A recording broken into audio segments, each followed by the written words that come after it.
Honorable Speaker, yesterday you made a communication on the nomination of persons for appointment as members of the Judicial Service Commission from His Excellency the President, in which Ms. Caroline Zelani Kingoku Ajuoga and Honorable Isaac Kiprono Ruto were nominated to serve in the Judicial Service Commission. Mr. Speaker, sir, this evening, the House proceeds on recess for 1 month. And bearing in mind the provisions of the law that under the Judicial Service Commission, we have 7 days to approve the nominees, while under Section 8 of the Public Appointments Parliamentary Approval Act 2012, we have 28 days.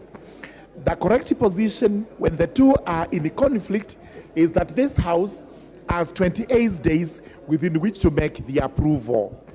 A calculation of the 28 days lapse on the 31st of May 2023, by which time this House will be on recess. Therefore, to ensure that there is sufficient time for the Committee, Justice and Legal Affairs, to consider the nominees, the two nominees, so that we go through the vetting process and we are able to table to this House a good report on the two. We have deemed it necessary that we extend the period by 14 days. The 14 days will take us to after the House resumes. So with those remarks, I urge the House to pass the procedural motion and approve an extension for 14 days.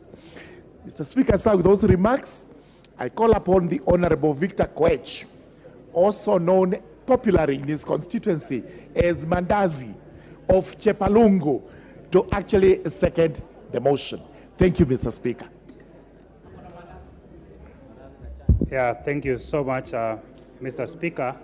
As I rise, let me first of all congratulate the two nominees, and especially His Excellency the first Governor for Bomet, who is known not only in Bomet County, but in the entire country for always fighting for devolution. He is a man who is known to have the Constitution at the backbone of his hand. Today, Mr. Speaker, we all know that we are proceeding to recess. And for this particular reason, I want to seek the House that they approve the extension of a period for consideration of the two nominees.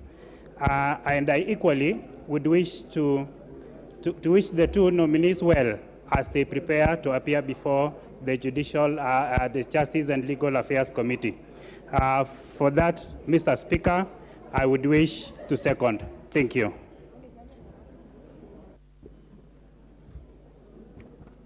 Honorable members, order the honorable members standing in the walkway. Take your seats.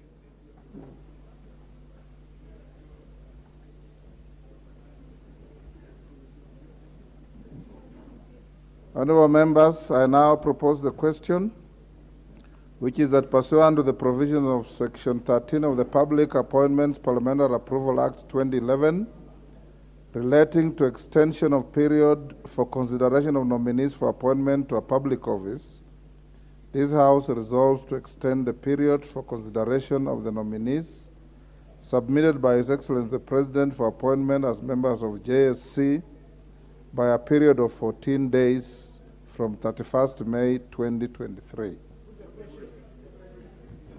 Is that the mood of the House? I now put the question, which is that pursuant to the provisions of Section 13 of the Public Appointments Parliamentary Approval Act 2011, relating to extension of period for consideration of nominees for appointment to a public office, this House resolves to extend the period for consideration of the nominees submitted by His Excellency the President for appointment as members of the Judicial Service Commission by a period of 14 days from 31st May 2023. As members of that opinion say aye. Aye. Will those of the contrary opinion say nay? The ayes have it. Before we call the next order, members, allow me to acknowledge the presence of the following in the public gallery: J. Ukwat Primary School, Juja, Thika; ACC and Kigumo Parish, Kigumo, Murang'a; PCEA Kariobangi South Parish, Embakasi West, Nairobi; and in the Speaker's Gallery, Kahara, Gadithi, and family from Langata. Thank you. Next order.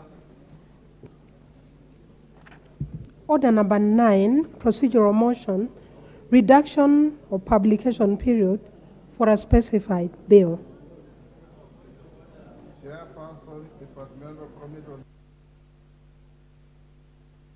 Honorable Okello, what's your point of order? Give Honorable Okello the microphone. Honorable Speaker, I thank you for the opportunity. And Honorable Speaker, I'm standing because of a matter that is very dear to me and to members of this House, Honorable Speaker. Honorable Speaker, I acknowledge the role played by Parliamentary Service Commission, a commission that you chair, that looks into the welfare and betterment and safety and comfort of members of this House, of the Senate, together with the Secretariat, Honorable Speaker. Honorable Speaker, the role of Parliamentary Service Commission also relates to the security of members of this House, Honorable Speaker. Lately, or a matter of last week, members from within this coalition, my side of the coalition... Sorry, Honorable Jared, could you please repeat? I was listening to... all right. All the honorable members, the chair can hardly hear what the distinguished member for Nyando is saying. Honorable Speaker, I acknowledge the tacit role that you play as chair of Parliamentary Service Commission. This is a commission that looks into the welfare, security, comfort of members of Parliament in this House, of the Senate, together with the members of the Secretariat, Honorable Speaker. Honorable Speaker, a matter that is of great concern to my side of the political divide is that the police unilaterally withdraws security of members of this coalition, Honorable Speaker, each time there is a difference expressed as a matter of objectivity from the side of this coalition, Honorable Speaker.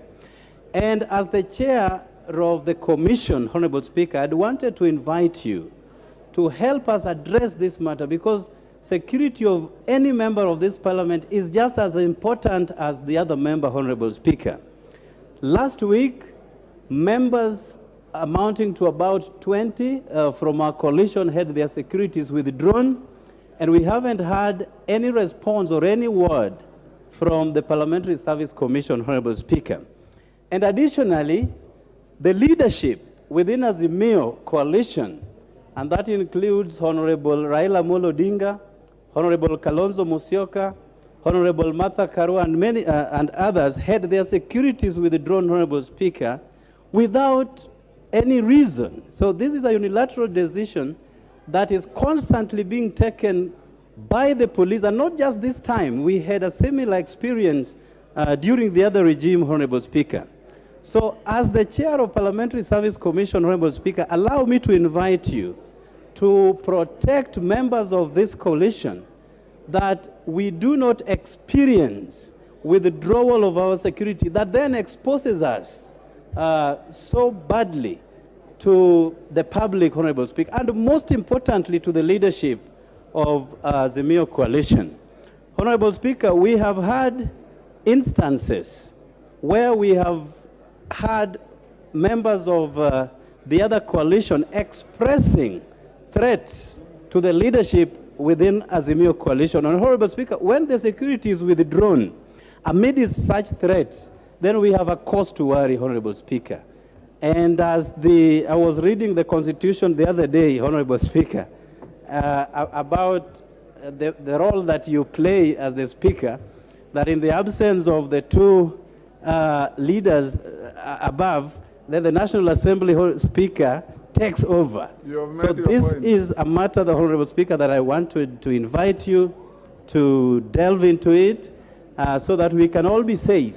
We may have differences in opinion, but that does not warrant withdrawal of security of any person within the Republic of Kenya. Finally, Honorable Speaker, the security provided to the leadership, especially for those who have been Prime Minister, President, and the Deputy President, is enshrined in our laws, Honorable Speaker. And therefore, let us go by the dictates of our laws and not whimsically make decisions that do not square with the same constitution that we subscribe to, Honorable Speaker. And I thank you very much for the opportunity. Majority Leader. Thank you, Honorable Speaker. Honorable Speaker, let me commend Honorable Walter Owino for raising that issue. Because, Honorable Speaker, it is indeed true. Jared Okello. Jared Okello, for the member for Nyando. And you know, Honorable Speaker, Nyando is a constituency very close to my heart because their former member of Parliament, Fred Outa, was a very good friend of mine, and I have had occasion to visit Nyando constituency with the Honorable Outa a number of times. It's only that the current member has not invited me for fear of the unknown. But Honorable Speaker, he has raised a very important issue on the security of members. And it is indeed true, Honorable Speaker, that as the chair of the Parliamentary Service Commission and the Commission, you have a responsibility in ensuring that all our members of Parliament are secure, especially when they are carrying on their work as members of Parliament. Honorable Speaker, sometime in the last Parliament, in the 12th Parliament, I was among the first victims of security withdrawal by the handshake regime. Honorable Speaker, I did raise that matter on the floor of this House. And I remember then a number of our friends who were supporting the handshake regime, especially those within ODM, celebrated the withdrawal of my security and that of other members who they then, in a very derogatory manner, referred to us as Tanga-Tanga. And they told us, you cannot be given security to Tanga-Tanga with.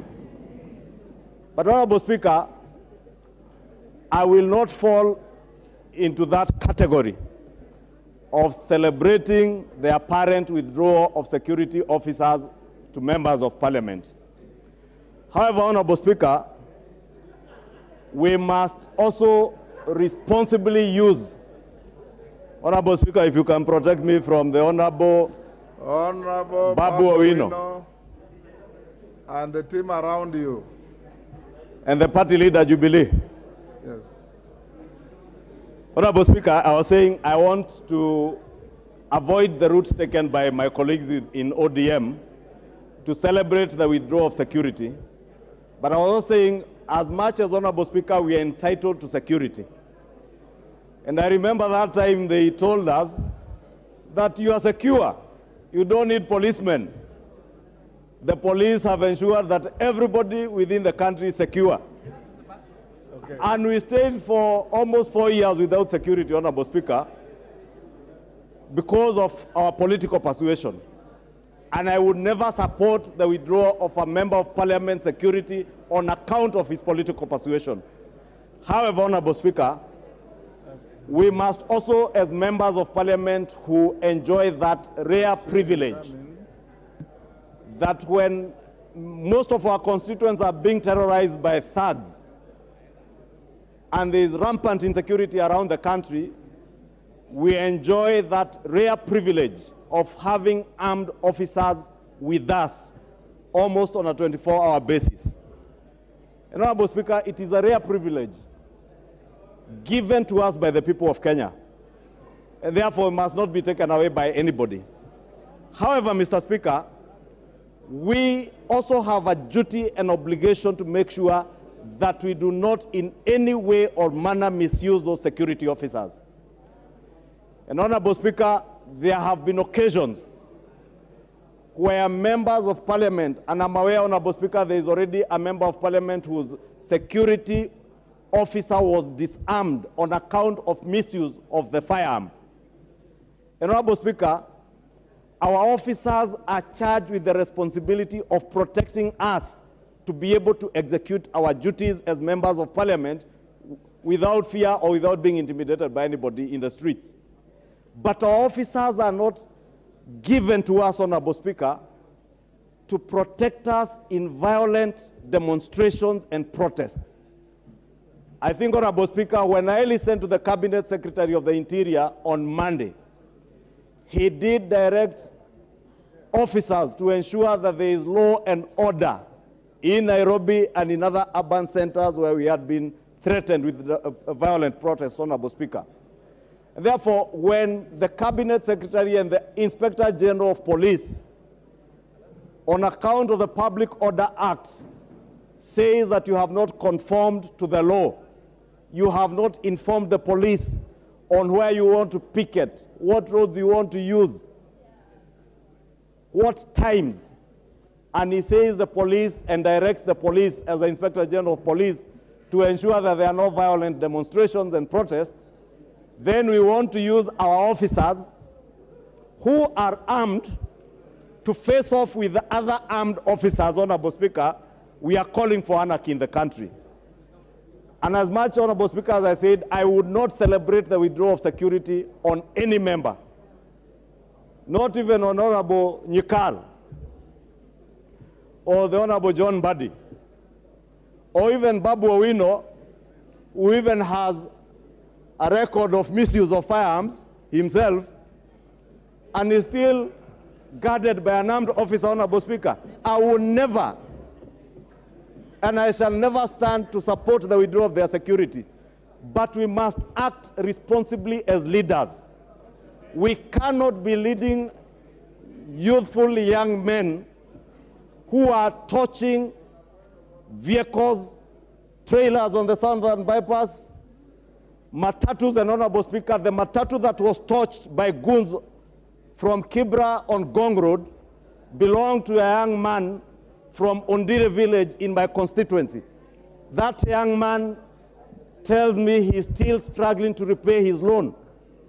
Therefore, Honorable Speaker, when it is us as leaders who are using police officers seconded to us to protect us, to intimidate other police officers not to carry out their duties. And Honorable Speaker, it is sad. And I said it here, Honorable Speaker, and some of the people who are crying in ODM today were the first people to shout me down when I said it was rather perturbing to see a person the stature of a former president commandeer goons and him with armed security standing next to him and goons chasing away police officers who are carrying out their constitutional and legal mandate, Honorable Speaker. And we're only putting our country in danger, Honorable Speaker, if we allow these things to happen. Therefore, Honorable Speaker, I want to request you, even as you consider the request by the Honorable Jared, the member for Nyando, that as members of parliament we act responsibly. It is true, you are within your rights to picket, to demonstrate, even if you want to protest peacefully or violently, it is within your rights. But do not misuse government officers who are armed to face off with other armed government officers under the same command, Honorable Speaker. That, Honorable Speaker, I think it is only fair that we also protect our officers because they are also human beings like ourselves. Honorable Speaker, remember in Kisumu the other day, we lost a young man from Nyamira County, a police officer, who was killed by youth who were throwing stones. Nobody bothered to mourn that police officer. Honorable Speaker, People have lost property on account of these demonstrations, Please, on a Honorable point Speaker. of order. And that is why I went out of my way yesterday, together with the leader of majority in the Senate, to call for sobriety. And I said, Honorable Speaker, yesterday, we bent backwards to accommodate our colleagues so that we can continue to engage with each other in this house, in an environment where we consult each other, we talk to each other, and not at each other in the streets. Thank you. And I want to ask, now that all these honorable members are not protesting with other people out there, Honorable Speaker, I want to request, and I'm sure, I think by now, most likely they have their officers, because when one of them told me that they had their security withdrawn, that is why many were hanging around the house here and not even joining the demonstrations, because they didn't have their security. I did ask the CS of the Interior, and he told me they have indeed not withdrawn anybody's security. They have only asked their officers not to participate in protests and demonstrations. Therefore, maybe just by way of information, to inform the member for Nyando that officers were only instructed by their commanders not to participate in violent protests, but to protect the lives and property of the people of Nairobi. And Honorable Speaker, finally, let me congratulate and thank the leadership of the minority, because when we engaged, and Honorable Speaker, it is good to indicate to the country that indeed we have been in engagement with the minority leadership and the leadership of ODM and the other parties within Azimio, including the party leader of Jubilee, the Honorable Sabina Chege.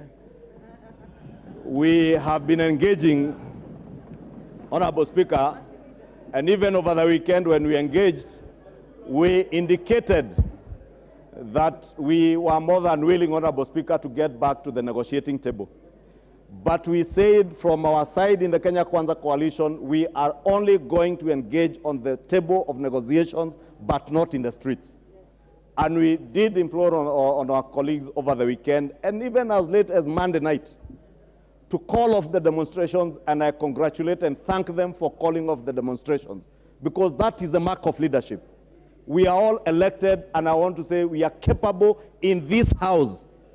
And without preempting debate, Honorable Speaker, I know there is also the talk of extra-parliamentary, inter-parliamentary, within parliament, bipartisan approach.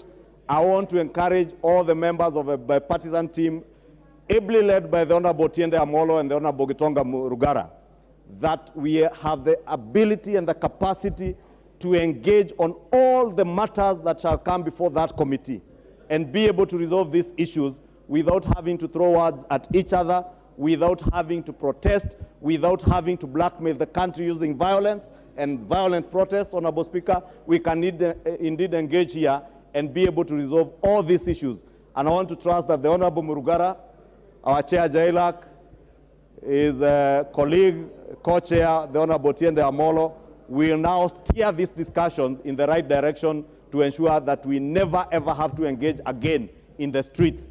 And in closing, Honorable Speaker, may I take this opportunity to ask the Interior Ministry and the Inspector General of Police if there is any member of Parliament whose security has been withdrawn, Honorable Speaker, for other reasons, they should consider reinstating that security. But I must re-emphasize, please, let us not misuse our officers. If you want to go for demonstrations, if you want to go for other errands at night, allow your officer to go home to his family and take care of yourself and your other business at night. And even in the streets, take care of your business alone, not with armed police officers. With that, Honorable Speaker, I thank you. Honourable members, I honestly don't want to open debate on this. He is the majority leader representing government, and he has said if there are any security details withdrawn, he is advising the minister to return them. I will give Senior Counsel Tiende Amolo 1 minute, Senior Counsel. I don't want to open an endless debate on this. Thank you, Mr. Speaker. Mr. Speaker, I have tremendous respect for Honorable Chungwa, leader of majority. But my problem with him is that he probates and reprobates. He says good things, and immediately after that good things, he says another very bad thing. And sometimes he says them without information. The first point of information, Honorable Chungwa, is that the police officer who died is not from Nyamira. He was from my constituency, a place called Nyakongo in Rarieda, the late Brian Oduor. And the second point of information is that he was not beaten by goons or by anybody. He was run over by the very same Land Cruiser that he was commanding, and I have the autopsy report. And in fact, we have sought compensation from the police for killing my constituent. Now, if you allow me one more minute, Mr. Speaker, on the substantive issue, I just want to confirm it's not a matter of speculation, as Honorable Chungwa might be saying. It is true that our security was withdrawn. But let us just make this distinction. First, withdrawal of security of a member of parliament must be different from withdrawal of security of those who the law mandates provision of security. Like you, Mr. Speaker, when you retire, you are entitled to security, and it cannot be a matter of discretion of anyone. So a former vice president, a former prime minister, and people of that caliber are by law entitled to security. That cannot be withdrawn, and it's not a matter of discretion. When it comes to a member of parliament, Mr. Speaker, there is good reason why members of parliament have security. And in fact, this matter has been affirmed even by the High Court in a constitutional petition. So I want to suggest to the Honorable Chungwa that when you address this matter, do not address it and then you add but, that you may be entitled but only if you do the following. That is not the case. I want to assure Mr. Honorable Chungwa, I have always stood firm. In the last parliament, I was firm. When our security was withdrawn, when some of the security of those who were perceived to be against government then was withdrawn, I've always maintained that a member of parliament is entitled to security at all times, irrespective of what they say. If a police officer misuses their firearm, there's provision of how to deal with it. The Police Act is very clear. But you cannot stand here and say that some members of parliament who engage in violent demonstration, there is no single member of parliament in this house who has engaged in any violent demonstration. So you cannot then come and start saying that if you engage in violent demonstration, and in any event, exercise of a constitutionally provided right cannot be irresponsible. Mr. Speaker, I just want to emphasize this point, that even those who think it's a matter of discretion, if you lose one member of parliament, and right now, there are situations and there are people who have been tasked to deal with some members of parliament, including myself. Losing one member of parliament, it is these same people who will be crying on how much money you're using to do the by-election. So, Mr. Speaker, what I wanted to invite you to do is to make a very firm finding that irrespective of where you are, whether you are in government or not, minority or majority, a member of parliament is entitled to security until and unless there is misuse, in which case they are dealt with under the Police Act. Thank you, Mr. Speaker. Yes, Didymus, what's your point of order?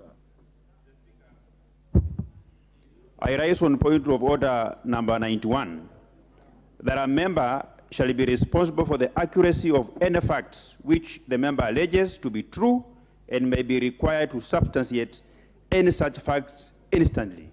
Honorable Speaker, the honorable member for Rarieda has claimed that some people have been tasked to eliminate certain members of parliament. This is a very weighty allegations which the honorable member should be called upon to substantiate. And he is a senior counsel, he's a senior lawyer in this country. Even though I am aware that he's the one who misled the Kenyans through the committee of experts in drafting some of the very useless chapters in our constitution now, and again, he should be called upon to substantiate or withdraw them.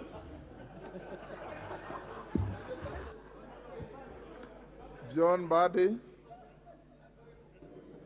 Thank you, Mr. Speaker. Mr. Speaker. You have 1 minute. Just a minute. Yes. Let me then choose what to say. Yes. Mr. Speaker, I wanted to put emphasis that where an act of parliament confers a benefit, privilege, or whatever it is to an office, that must be respected. And Mr. Speaker, I was telling Honorable Ichung'wah that this law that confers the privilege of security to former Prime Minister, Deputy President, former speakers, is a bill that I personally sponsored in this House. And I was telling him I cannot allow that and sit in this House and see the law that I brought, that anybody urinating on law that I brought to this House. Mr. Speaker, that is something that is unacceptable, and this is something that the government must respect. But finally, Mr. Speaker, Honorable Ichung'wah is saying that they were the first to experience withdrawal of their security as Tanga. That is misrepresenting facts. I will tell you that you cheered when our security were withdrawn, together with the present speaker, when he was minority leader in the Senate, I was minority leader in the National Assembly, our security were withdrawn, not just security alone. Even our GK vehicles, which belong to Parliamentary Service Commission, were taken. One of them was taken in this roundabout, Mr. Speaker. Another one was picked from my house. Mr. Speaker, this misuse of power must stop. This misuse of power should stop in this country. Let us not entertain misuse of power. Whether it was applied to Tanga, it was applied to NASA, it is being applied to Azimio, it is wrong and it should stop. This idea of some police officer sitting somewhere and looking at us attending press conferences, and then the next thing you find your security withdrawn, like they did to mine on Monday evening, just because I attended Azimio press conference. Since when did I move out of Azimio, Mr. Speaker, that I'm now being barred from attending Azimio meetings? Mr. Speaker, it is irresponsible. I have never seen irresponsibility of this nature. And Mr. Speaker, we need also to tell majority leader to realize that much as you'd hate Uhuru Kenyatta, he has been president of this country for 10 years. Mr. Speaker, it is irresponsible for majority leader who leads the government in parliament, in the National Assembly, to continuously talk derogatively about a former president. Mr. Speaker, that is something that we should not accept as a country. You cannot say that a former president has led goons. No, that is irresponsible. You can't talk like that. No. Order. I mean, order, honorable members. Order, honorable members. According to Honorable Jared Okello, 22 members, you said 20 or 22? 22 members have had their security withdrawn.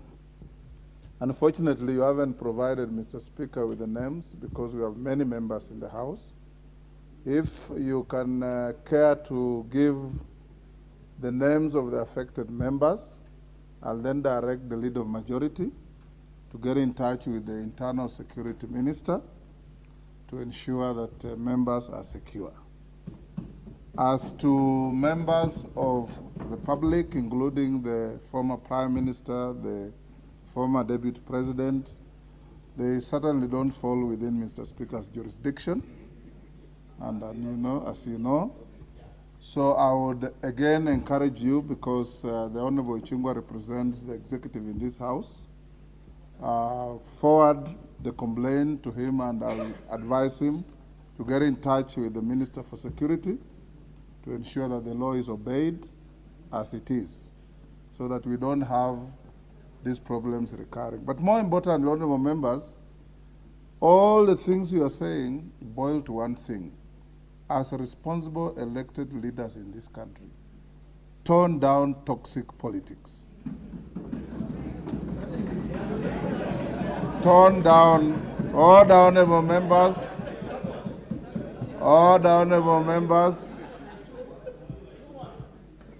It is the case and the story of a pot calling another one black. Tone down toxic politics. Conduct yourselves with decorum. You know you carry enormous responsibility of 50 million Kenyans who have given you a rare privilege. It's not your right to be in this house. It is a privilege bestowed upon you by the people of Kenya.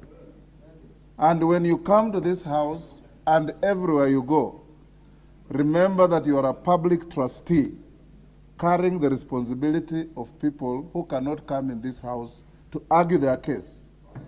And they look upon you to make sure they have peace, they are protected with their families, their properties are protected, and the laws that you pass here are obeyed and enforced against offenders in fairness as is required under the same laws.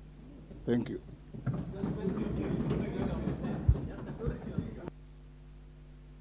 Order, Jared, that matter is closed. What direction do you want? Yes? Yes. Give Jared Okello the mic. Honorable Speaker, I thank you for the most informed ruling on this subject matter. But Honorable Speaker, we are breaking for our recess today, and on the same breath, this matter that I'm talking about transcends just the National Assembly. It also affects our members in the Senate, Honorable Speaker. And perhaps names I will give, but it may not be so comprehensive considering the fact that some of us will be out of this house within the next few hours and may not be available until the next 1 month. I think, Honorable Speaker, given your direction, Honorable Kimani Ichung'wah, the majority leader, has known that members of this house from my political divide had their security withdrawn. I think as that, he should take up the matter as it is, without necessarily going through the names and all that. And additionally, Honorable Speaker. Honorable Okello, I think you are now veering off the track. You categorically said you know 22 members whose security was withdrawn. On your side of the house, you are close, order, Honorable Okello, you are close to 100 members plus. So it can't be anybody and everybody. It is the 22 that you talked about. And just take care and pass on the names to the majority leader, and he has said he will deal with it. So can we close it there? Yes. Yes, Nimrod Mbai. Thank you, Mr. Speaker, for giving me the opportunity to say something about this. Mr. Speaker, I want to speak from a point of experience. I have served as a security officer, as a bodyguard to a member of this house for 5 good years. Mr. Speaker, from 2008, from 1998 to 2002. And Mr. Speaker, I want to speak from the experience of the bodyguards, of the security officers who guard us. Mr. Speaker, it's very unforgiving. It's very awkward to the officer when your boss is engaged in a riot, in demonstrations, and your seniors from the police are chasing and tear gassing your boss. Mr. Speaker, you are left in an awkward position. There is no way you can say you are a member of parliament and you go out there when you have a constable, police constable, as your escort. And at the same time, you are engaging in unlawful picketing or rioting. Then a police inspector comes to protect me, Mr. Speaker. Mr. Speaker, the voice of the police officers has to be heard. Yes. Yeah. Thank you. Mr. Speaker, the voice of the escorts have to be heard. We can't leave it at that. Thank you. Yes. Mr. Speaker. Thank you, Nimrod. Yeah. You can end there. Yeah. No, Mr. Speaker, it leaves the officer in a very awkward position when you are a police constable and your boss, a police inspector, is now tear gassing your member, the member you are escorting, the member you are guarding. Mr. Speaker, that... Order. Order, honorable members. Honorable members, you know very well that very few of you are as candid as Nimrod Mbai, who can stand before you and tell you that he was a police constable guarding a member of parliament. We must salute him for that candor.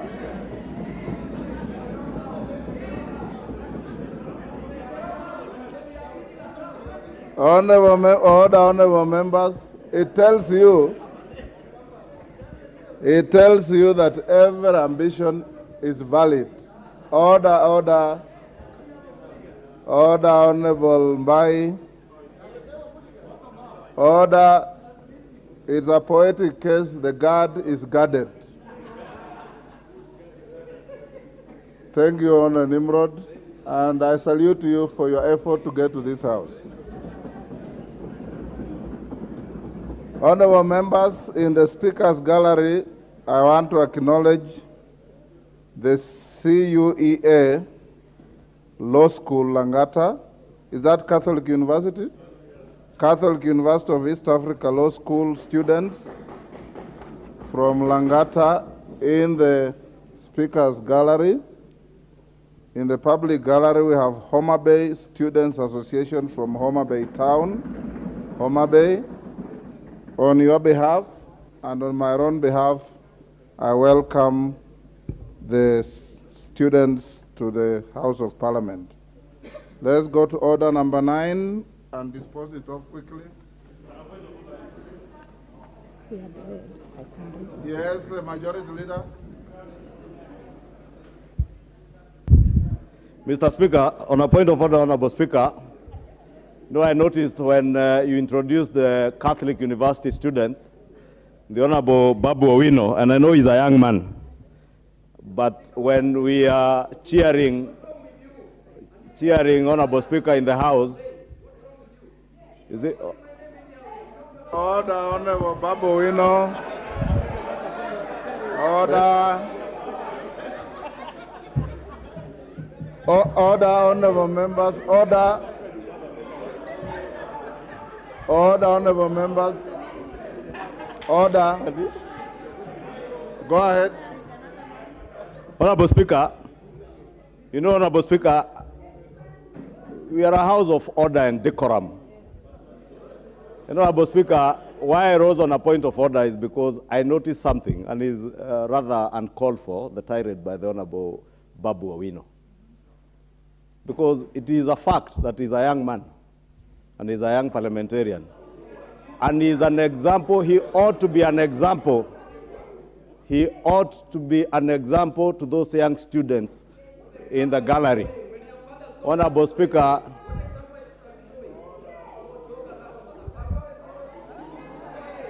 order. Order. Kimani Ichung'wah, take your seat. Babu Owino. Order, Honorable Babu Owino. Can you withdraw those unparliamentary words? You are more decent than that. Withdraw those unparliamentary words. Give him the mic. Honorable Speaker, I withdraw, but I don't apologize. Honorable Babu Owino, you've been a senior student leader.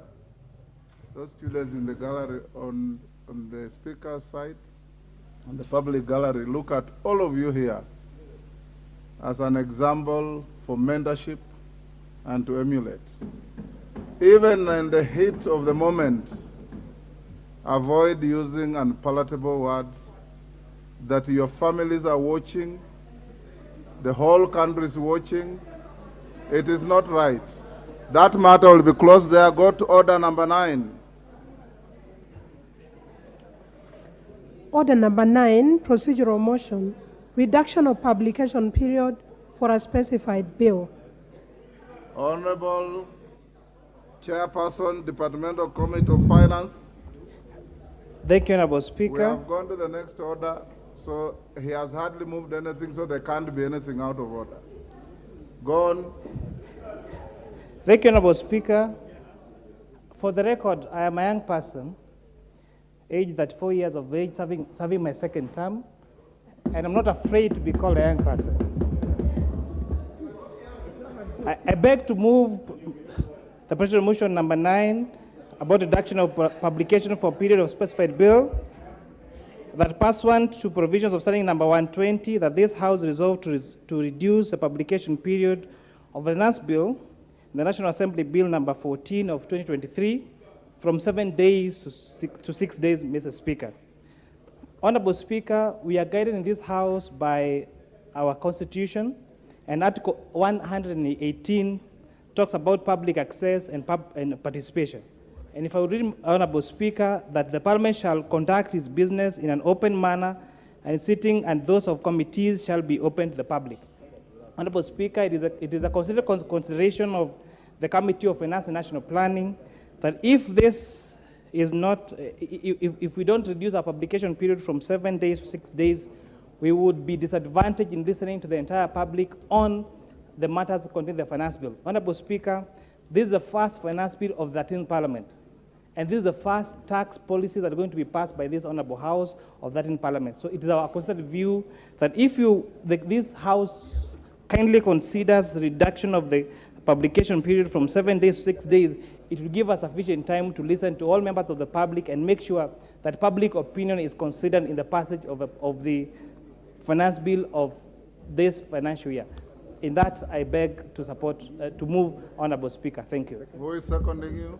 I ask the Honorable Makilap, one of my key members in my committee, to second. Thank you, Honorable Speaker. Makilap. Mr. Speaker, I second. Honorable members, I propose the question. Order, Honorable Kainan, take your seat. I propose the question, which is that pursuant to the provisions of Standing Order 120, this House resolved to reduce the publication period of the Finance Bill, National Assembly Bill Number 14 of 2023 from 7 days to 6 days. I'll now put the question, which is that pursuant to the provisions of Standing Order 120, this House resolves to reduce the publication period of the Finance Bill, National Assembly Bill Number 14 of 2023 from 7 days to 6 days. As members of that opinion say aye. Aye. Will those of the contrary opinion say nay? Nay. The ayes have it. Next order. Order number 10, the County Government's Revenue Raising Process Bill, National Assembly Bill number 11 of 2023, first reading. A bill for an act of Parliament to provide for the process to be followed by county governments in the exercise of their power under Article 209 and 210 of the Constitution to improve, vary, or waiver taxes, fees, levies, and other charges, to establish the Interagency Transitional Committee and for connected purposes. Thank you. Next order.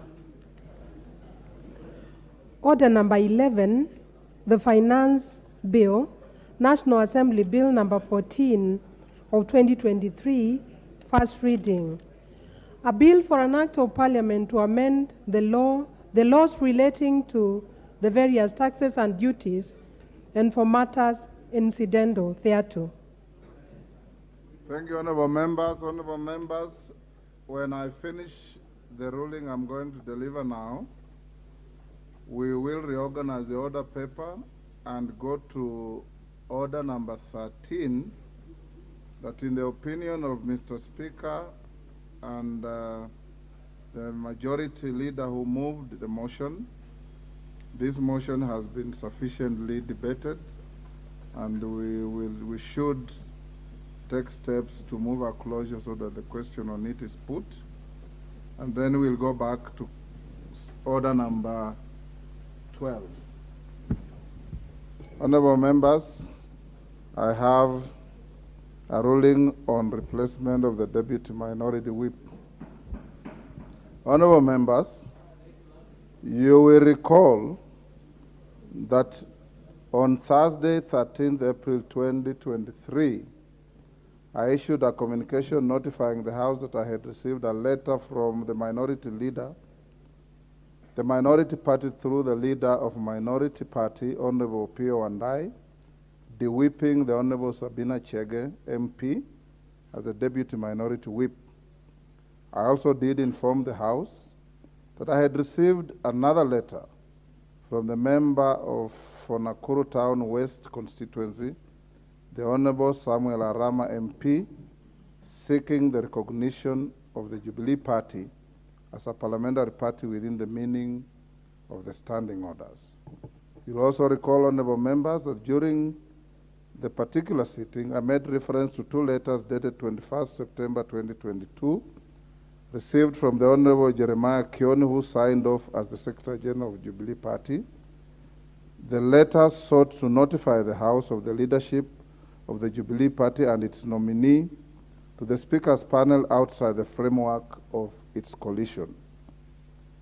On account of the weight of the matter, I allowed members to make general comments to inform my guidance to the House.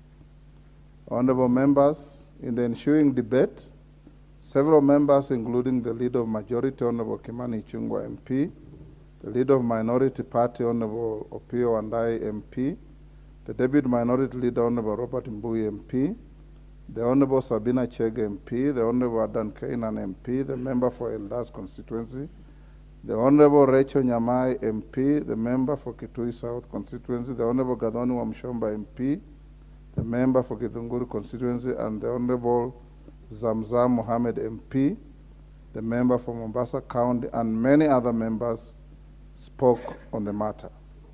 Notably, honorable members, the Honorable Sabina Chege observed that her proposed removal from the position of the Deputy Minority Whip was contrary to Article 47 of the Constitution, which grants every person the right to administrative action that is lawful, reasonable, and procedurally fair. Additionally, the Honorable Chege was of the view that the proposed removal contravened Article 236(2)(b) of the Constitution, which requires that due process of law should precede any removal from office. Honorable members, I wish to inform the House that since reserving this matter for a considered ruling, my office has received further correspondence from the Jubilee Party, signed by the Honorable Kanin Kega as the Acting Secretary General of the party. In the correspondence, the Honorable Kega has conveyed certain changes to the leadership of the party, including the appointment of a new party leader. The letter raises issues on who the bona fide officials of the party are. I note that the letter is copied to the Registrar of Political Parties, who I trust will exercise her mandate appropriately. Honorable members, from the foregoing, I have distilled the following three issues requiring my guidance. One, whether the proposed removal of Honorable Sabina Chege as the Deputy Minority Whip is contrary to Articles 47 and 236(b) of the Constitution and the due process of law. Two, whether the proposed replacement of the Deputy Minority Whip complies with the standing orders of this House. And three, whether the Jubilee Party is a parliamentary party within the meaning of the standing orders. Honorable members, at this stage I shall refrain from addressing the first issue that I have isolated. This is because the issue touches on matters falling partly within the mandate of the House and partly within the mandate of other competent constitutional and statutory bodies. These bodies include the Judiciary, the Political Parties Disputes Tribunal, and the internal dispute resolution mechanisms of political parties and coalitions. Honorable members, the centrality of the Bill of Rights is in the architecture of our Constitution cannot be gainsaid. Indeed, human rights are one of the national values and principles of governance under Article 10 of the Constitution.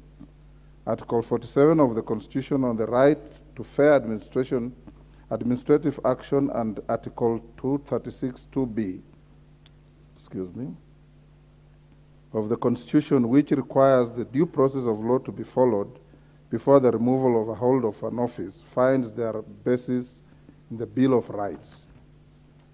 These rights accrue, honorable members,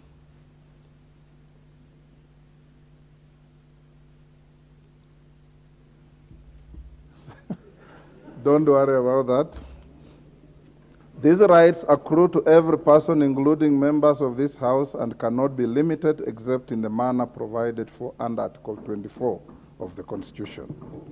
Honorable members, whereas Article 22 and Article 165 of the Constitution confer the exclusive jurisdiction to determine the question of whether a right or a fundamental freedom in the Bill of Rights has been violated, Article 3 of the Constitution obligates the Speaker to uphold, defend, and respect the Constitution. It is noteworthy that under Article 20 of the Constitution, the Bill of Rights binds all state organs and persons. Pursuant to Article 21 of the Constitution, every state organ is under a duty to observe, respect, protect, promote, and fulfill the rights and fundamental freedoms in the Bill of Rights. In this regard, where a question arises touching on the possible violation of a member's fundamental right or freedom, the Speaker cannot fold his arms and fail to act in blindness of the express requirements of the provisions of the Constitution and that I have cited. However, honorable members, I have observed earlier, addressing this issue exhaustively requires the involvement of other competent constitutional and statutory bodies besides the Speaker. Whereas the Speaker may make interim interventions to facilitate the continuity of the business of the House, the final interpretation and enforcement of the rights and freedoms lies with the judiciary as outlined under Article 165 of the Constitution. Honorable members, on the second issue, I note that Standing Order 20A4 provides that a decision of a parliamentary party replacing its whip or deputy whip shall be communicated to Speaker in writing. In the case of the minority party, the decision is to be communicated by the leader of the minority party. Please note the emphasis of the standing orders on the use of the word replacing. Further, Standing Order 20A5 obligates the Speaker to convey the decision of a party to replace its whip or deputy whip as soon as practicable following receipt of the decision. Members at the door, take your seats. Take the nearest seat.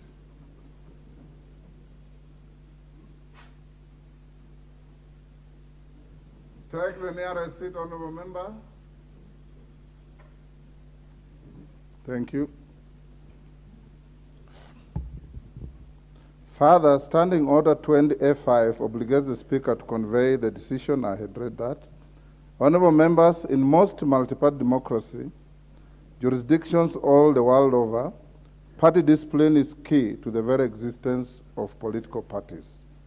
It may rightly be said that without party discipline, the functionality of political parties and multi-party democracy would be prejudiced. Permit me to note that Standing Order 20A finds its basis in Article 4.2 of the Constitution, which establishes Kenya as a multi-party democracy. Additionally, paragraphs 4 and 5 of the Standing Order on replacement of party whips are in line with the democratic right of parliamentary parties to enforce party discipline of its members as provided for in the Political Parties Act 2011. Honorable members, from a close reading of Standing Order 20A4 and 5, it is evidently clear that the Azimio la Umoja One coalition is fully entitled to discipline its members and to determine the composition of its leadership in this House. The only condition to the exercise of this right is that it has to follow the process prescribed under the Standing Order 20A. Excuse me again. Honourable members, I have a bit of cold, so bear with me.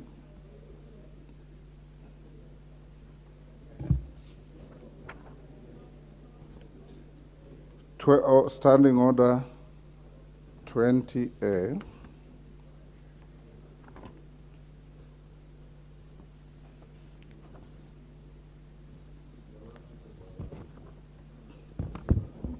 Pardon? Yes. 20A. Honorable members, during yesterday's afternoon sitting, the leader of the minority party submitted that the Speaker should not be seen as interfering with the manner in which a parliamentary party elects to organize its affairs. I cannot agree more, and have no intention of interfering with any party. Indeed, honorable members, this is the accepted practice, particularly in the Commonwealth. Honorable members, an examination of precedents from parliaments in comparative jurisdictions lends itself to the adoption of a delicate approach in resolving internal party matters in the chamber of the House.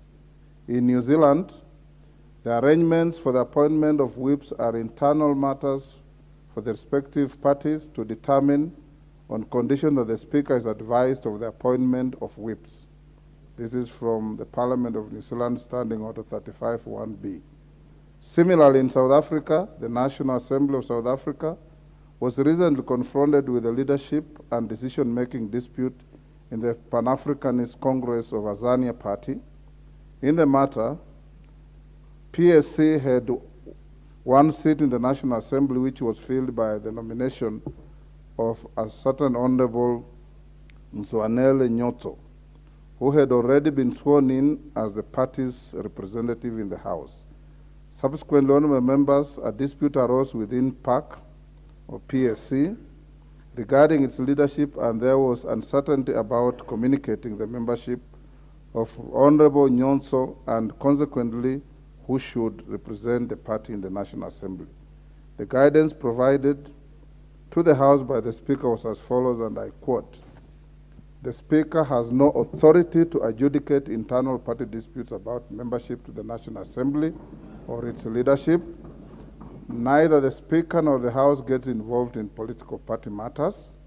It is neither for the Speaker nor a House of Parliament to decide which is the legitimate leadership structure of a political party. It would be incorrect for either the Speaker or the House to recognize one structure as the legitimate leadership of a political party, the PSC, over another." Honorable members, you'll agree with me that the foregoing guidance of the Speaker of the South African Parliament is relevant to the questions that confront us today, including the question which formation of the Azimio coalition of the Jubilee Party the Speaker should recognize in this House.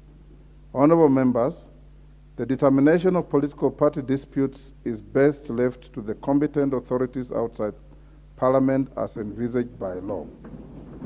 This House passed the Political Parties Act, whose provisions you are all aware of. The House, or indeed the Speaker, ought not to be called upon to arbitrate party matters.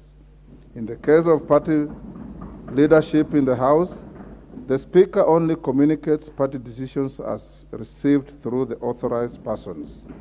It should not be lost to us that the question of who the authorized persons are with respect to the Jubilee Party is one of the issues lingering.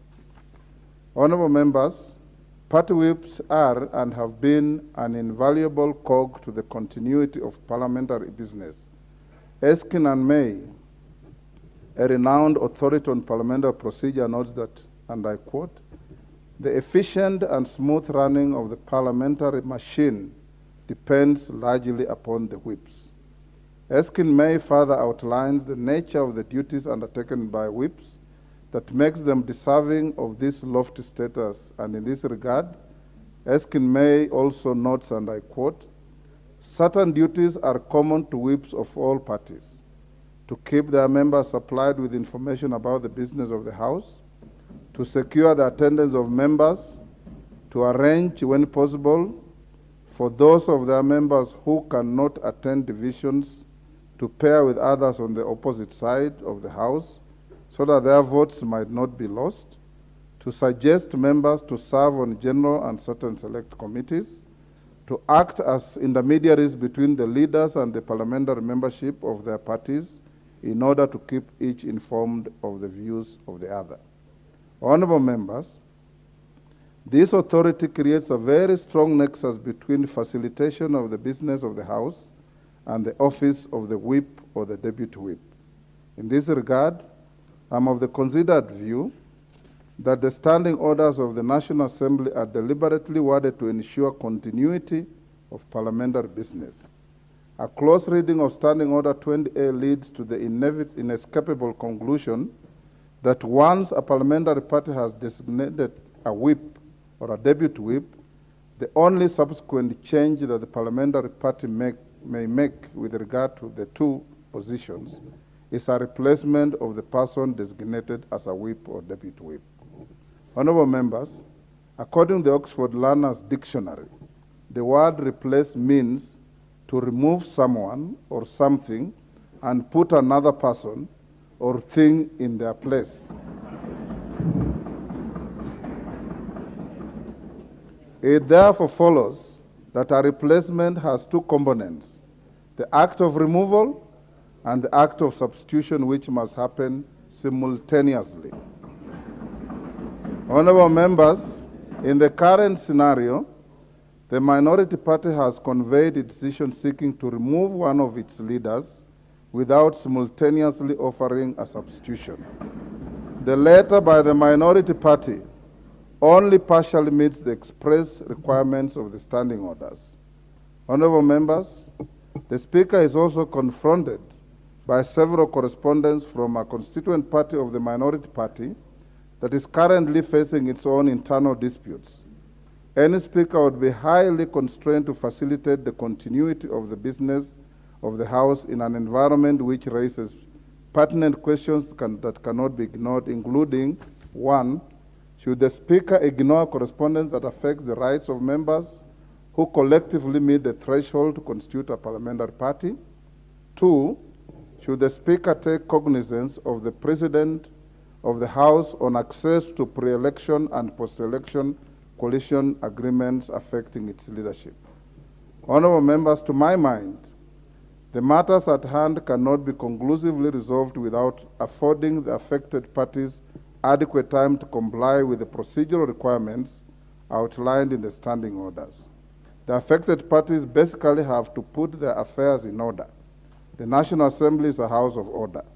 Consequently, the minority side and the Jubilee Party must organize their affairs and also endeavor to appear organized. As per the calendar, honorable members, as per the calendar, the House is scheduled to adjourn at the end of the sitting today for the May recess. I'm inclined that we allow the minority party and the Jubilee Party 30 days within which to put their affairs in order. By the time the House resumed from the recess, it is my expectation that my office shall be in receipt of communication from the minority party, replacing its minority whip, if they so wish, in the manner contemplated under Standing Order 20A. Honorable members, the third issue for determination is whether the Jubilee Party is a parliamentary party within the meaning of the standing orders. You will recall that in his letter seeking the recognition of the Jubilee Party as a parliamentary party, the Honorable Samuel Aram observed that Article 36 of the Constitution on Freedom of Association and Article 38 of the Constitution on Political Rights confers upon each member of the House the right to determine which entities they wish to be associated with and the right to make political choices. Honorable members, Standing Order 2 defines a parliamentary party as a party recognized by the Speaker as a parliamentary party pursuant to Standing Order 20A, recognition of parliamentary parties and designation of leaders and whips. Standing Order 20A1 provides that the Speaker shall recognize a party or coalition of parties consisting of not less than 5% of the membership of the National Assembly as a parliamentary party. Honorable members, 5% of the membership of the National Assembly is 18 members.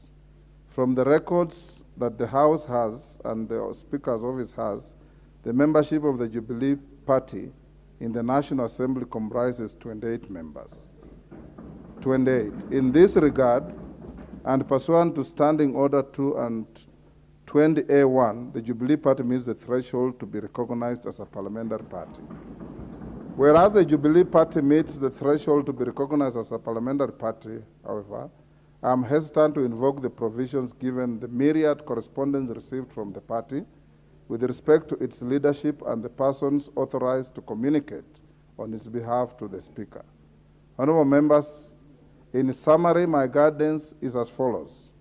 1, that the communication received from the minority party with regard to the replacement of the Honorable Sabina Chega as the Deputy Minority Whip is incomplete and therefore does not comply with the requirements of the Standing Order 20A of the National Assembly's Standing Orders.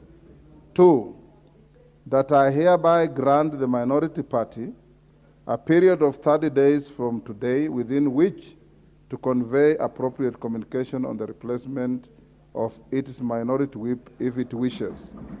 3, that whereas the Jubilee Party meets the threshold to be recognized as a parliamentary party pursuant to Standing Order 20A1, I am hesitant to invoke this provision given the myriad correspondence received from the party with respect to its leadership and persons authorized to communicate on its behalf to the Speaker. I also give them a similar time to put their house in order. Honorable members, I take this decision conscious of the fact that as your Speaker, my duty is to uphold the Constitution, any law, and the standing orders to the extent to which they relate to the management of the business of the House. It's not the duty of the Speaker to be involved in the management of the internal affairs of any political party, and the Speaker does not wish to do so. I thank you.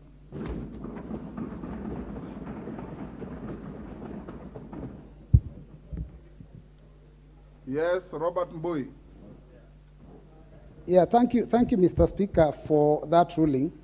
Mr. Speaker, I do agree with a lot of the things that you've said, but Mr. Speaker, it's important to note that you yourself has confirmed that our standing orders, Article 20, is very clear about the removal, and the word you have used is the word replacement. Mr. Speaker, the minute a process begins, and part of that process has already been implemented by the coalition, I'm surprised that that does not meet the standards of removal, because replacement starts with removal. So, Mr. Speaker, I am a bit concerned about the ruling, because, Mr. Speaker, we are going now on a recess. And, Mr. Speaker, you've seen that we've been sitting here, a few of us.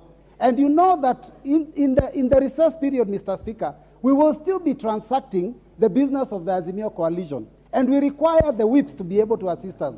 Mr. Speaker, why don't you please allow that we be given an opportunity to look for the replacement, because we have already communicated the removal. You allow us that we give the replacement, if possible, today, but allow us the removal, because that is what we communicated, Mr. Speaker. That is all we are asking, that you allow the removal and then allow us an opportunity to provide the replacement, Mr. Speaker. Honorable Mbui, the ruling is very clear. I have given you a clear direction. Go and make the correct communication. And I've given you the period within which we are in recess. And the ruling of the Speaker is not subject to debate and will not be qualified. Thank you. Honorable Minority Leader. Thank you, Honorable Speaker. You are about to comment on something you didn't hear. Well, I had a substantial part of the communication as Speaker. I was standing there. You did notice me. I was from some other meeting to do with the bipartisan engagements. Go ahead. Mr. Speaker, what the gist of your ruling has got two legs. One, if I heard you correctly, is that... You have a duty to hear me correctly. Yes, is that the Azimio coalition needs to go back and put its house in order. That is one. And two, that relax, Honorable Chepkonga.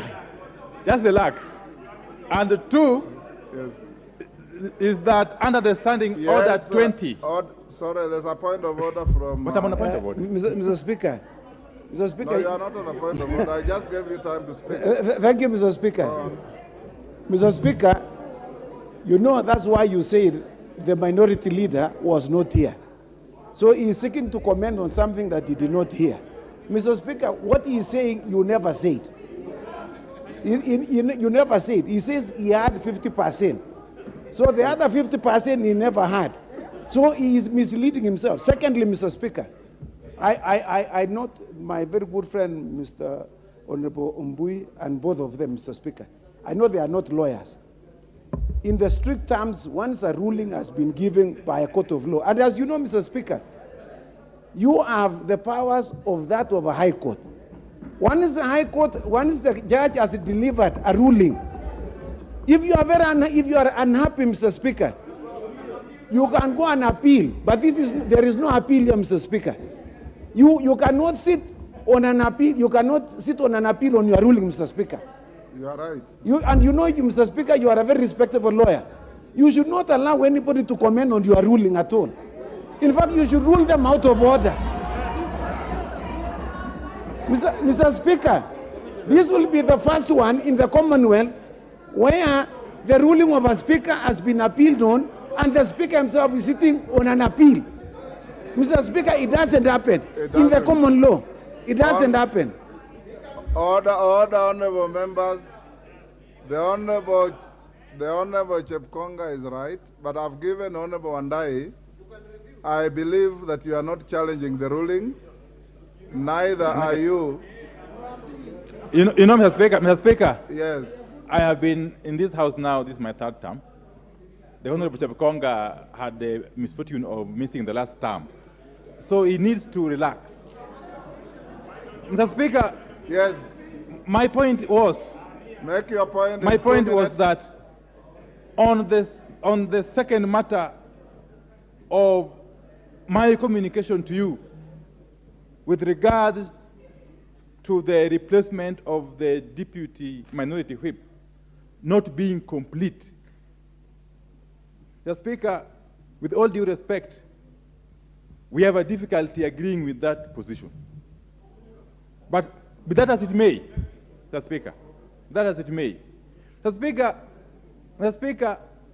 once we initiate the process of replacement of our deputy minority whip, understanding Order 20A, it would have been advisable that you confirm first the removal of the Honorable Sabina Chege to give us opportunity to make her replacement form. Order, Honorable Wandai. Order. Take your seat, please. The ruling has been very clear. It needs no interpretation. The wording of the standing order is plain English. It talks of replacement. Your letter talks of removal. Removal is not replacement. Replacement is to take out one and put in the other. I have said that very clearly. And your right to do that has not been taken away. And you will not be engaged in either analyzing, that you can do out there in the coffee shop, but not on the floor. Analyzing the ruling of the Speaker, that is not allowed under standing orders. Challenging the ruling of the Speaker, that is not allowed. And in any case, you have said you only had part of it. I'll avail the whole of it to you to read and understand it, and then you can make your comment. You can write to me if you wish. Majority Leader. Thank you, Honorable Speaker, and let me begin by congratulating you on that otherwise Solomonic ruling. Honorable Speaker, it's clear that as much, Honorable Speaker, that you are not in this House when we enacted these standing orders, Honorable Speaker. If I can allow those walking out to do so quietly.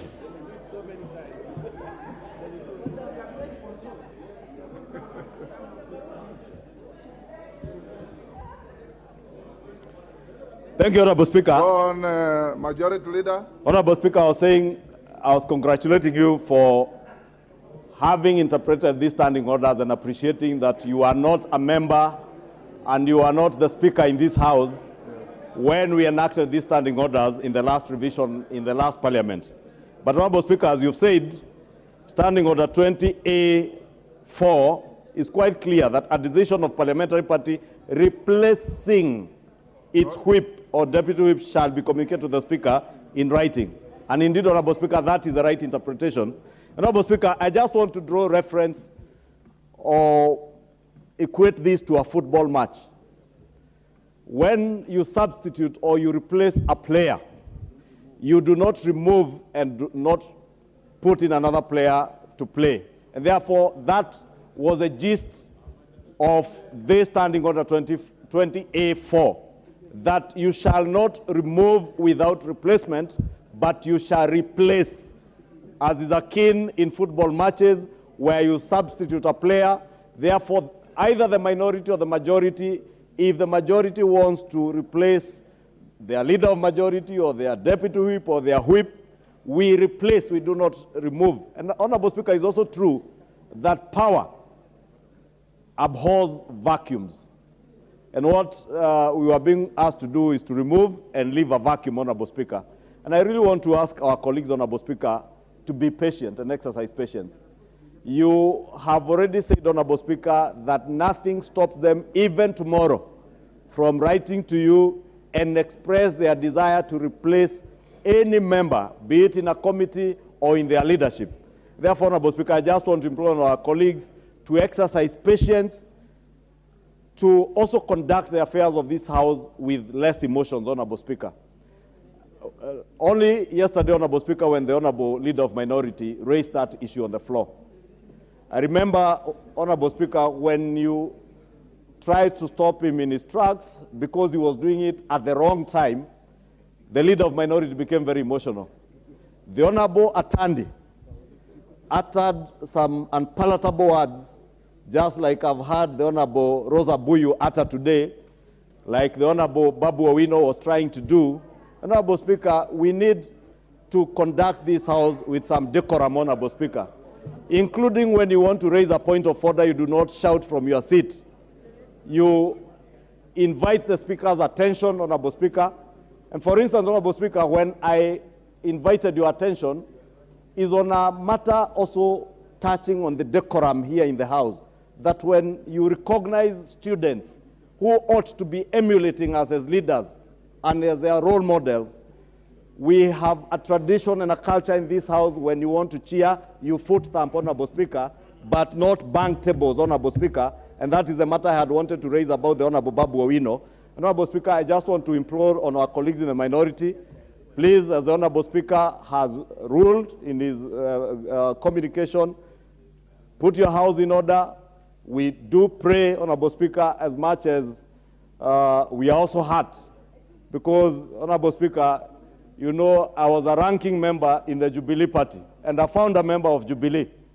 And therefore, I still have a bit of feelings for my friends in Jubilee. It's called nostalgia. Some nostalgia, Honorable Speaker, honestly. I am very nostalgic about Jubilee, because we had great plans for this country under Jubilee, Honorable Speaker. And therefore, I had hoped also, Honorable Speaker, that you would, in your ruling, communicate that you recognize Jubilee Party as a distinct parliamentary political party, which they qualify under Standing Order 20A1, Honorable Speaker, because they have already achieved that threshold. But as hurt as I am, as nostalgic as I am about Jubilee, my former party, Honorable Speaker, I want to agree with you that we also give Jubilee, our old party, time to resolve their leadership issues. I've also given them 30 days. The 30 days, and ask our colleagues in ODM, just be as gracious as we have been, be as gracious as the party leader in Jubilee, Honorable Sabina Shege, has been, to wait for that 30 days period to resolve the issues in Jubilee.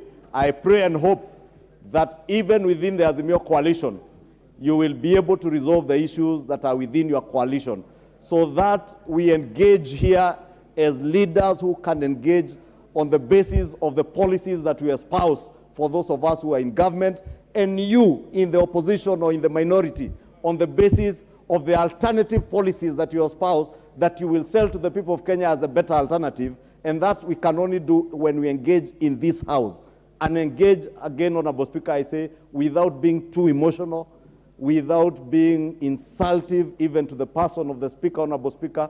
And Honorable Speaker, I do want to give notice that I will be moving a motion when we resume to name the Honorable member for Atandi, Samuel Atandi, over what happened yesterday, Honorable Speaker. Because, Honorable Speaker, just as I was raising the issue of Babu Owino, we ought to be a house where we conduct business with decorum. And on occasion, Honorable Speaker, myself and Honorable Pukose will point to issues where we are going out of order, Honorable Speaker. And I must thank even the Honorable Otiende Amolo. I've seen him being very keen when he sees the Honorable Didmas Barasa not dressed properly. He raises those issues because that is how we protect the dignity of this House. But when we start shouting at the Speaker, when we start calling the Speaker unpalatable names from where we are sitting, simply because we are on Hansard, we are not on Hansard, when the Honorable Babu Owino starts shouting there that he is not my girlfriend, and honestly, Honorable Speaker, I cannot be admiring a man under any circumstances. And even if I was to admire anybody, not the likes of Babu Owino. There are enough women in this country to admire. I cannot be in the business of admiring men. Therefore, Honorable Speaker, I want to urge all our colleagues, I take this ruling, Honorable Speaker, with some heart, Honorable Speaker. But I do agree with you. You have no business as the Speaker of the House in micromanaging any political party, be it Jubilee, be it Azimio, be it UDA, where I belong to, or even your former party, Ford Kenya. The moment you resigned as a party leader of Ford Kenya, the members of Ford Kenya who sit in the Kenya Kwanza coalition, you cannot, as Speaker now, micromanage those speakers. And I want to agree, Honorable Speaker, that it is within your rights to allow our colleagues within the minority to put their house in order. And I want to wish them all the best as we go on recess, that they will be able to put their house in order and come and give up formidable opposition here and even outside, but not in the streets, here and outside in other engagements. Thank you, Honorable Speaker. John Badi. Mr. Speaker, first I want to congratulate you for this ruling. Mr. Speaker, I think this is a very clear, elaborate ruling, which in my view need not to be contested in any way. I mean, if we have to be objective, this is an objective ruling from the seat of the Speaker. And Mr. Speaker, I just wanted to mention that what Honorable Ichung'wa has talked about regarding Jubilee, I think the standing order is clear. Yes. That the deputy whip of the minority cannot be Jubilee. Minority is Azimio coalition.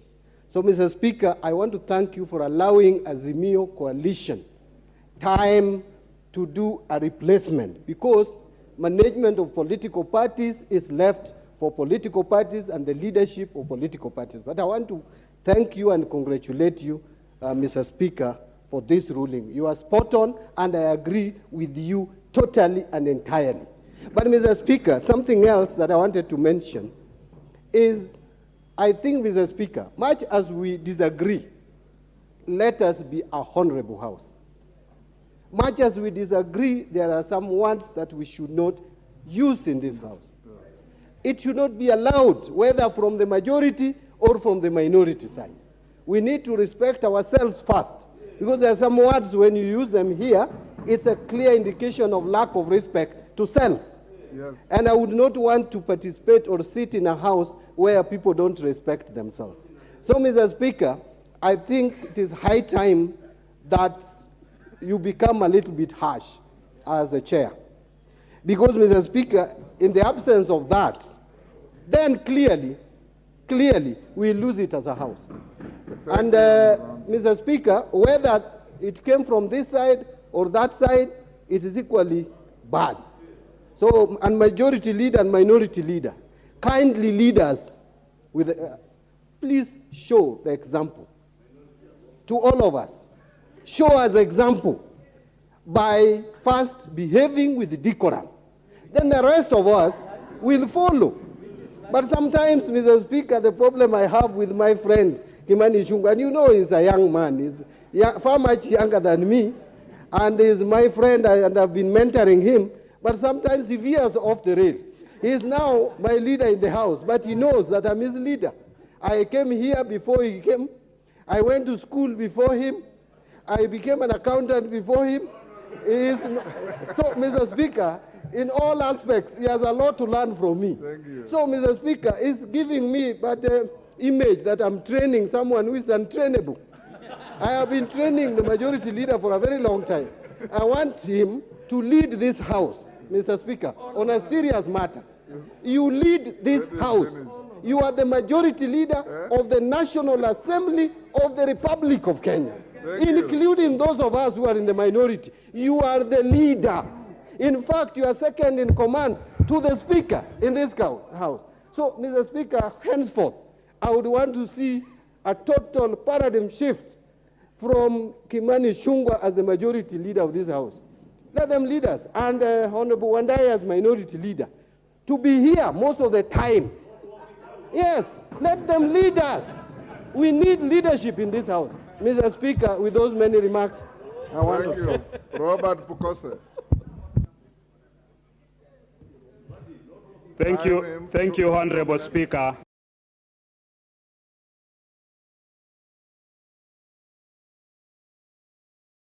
On past practices in this House.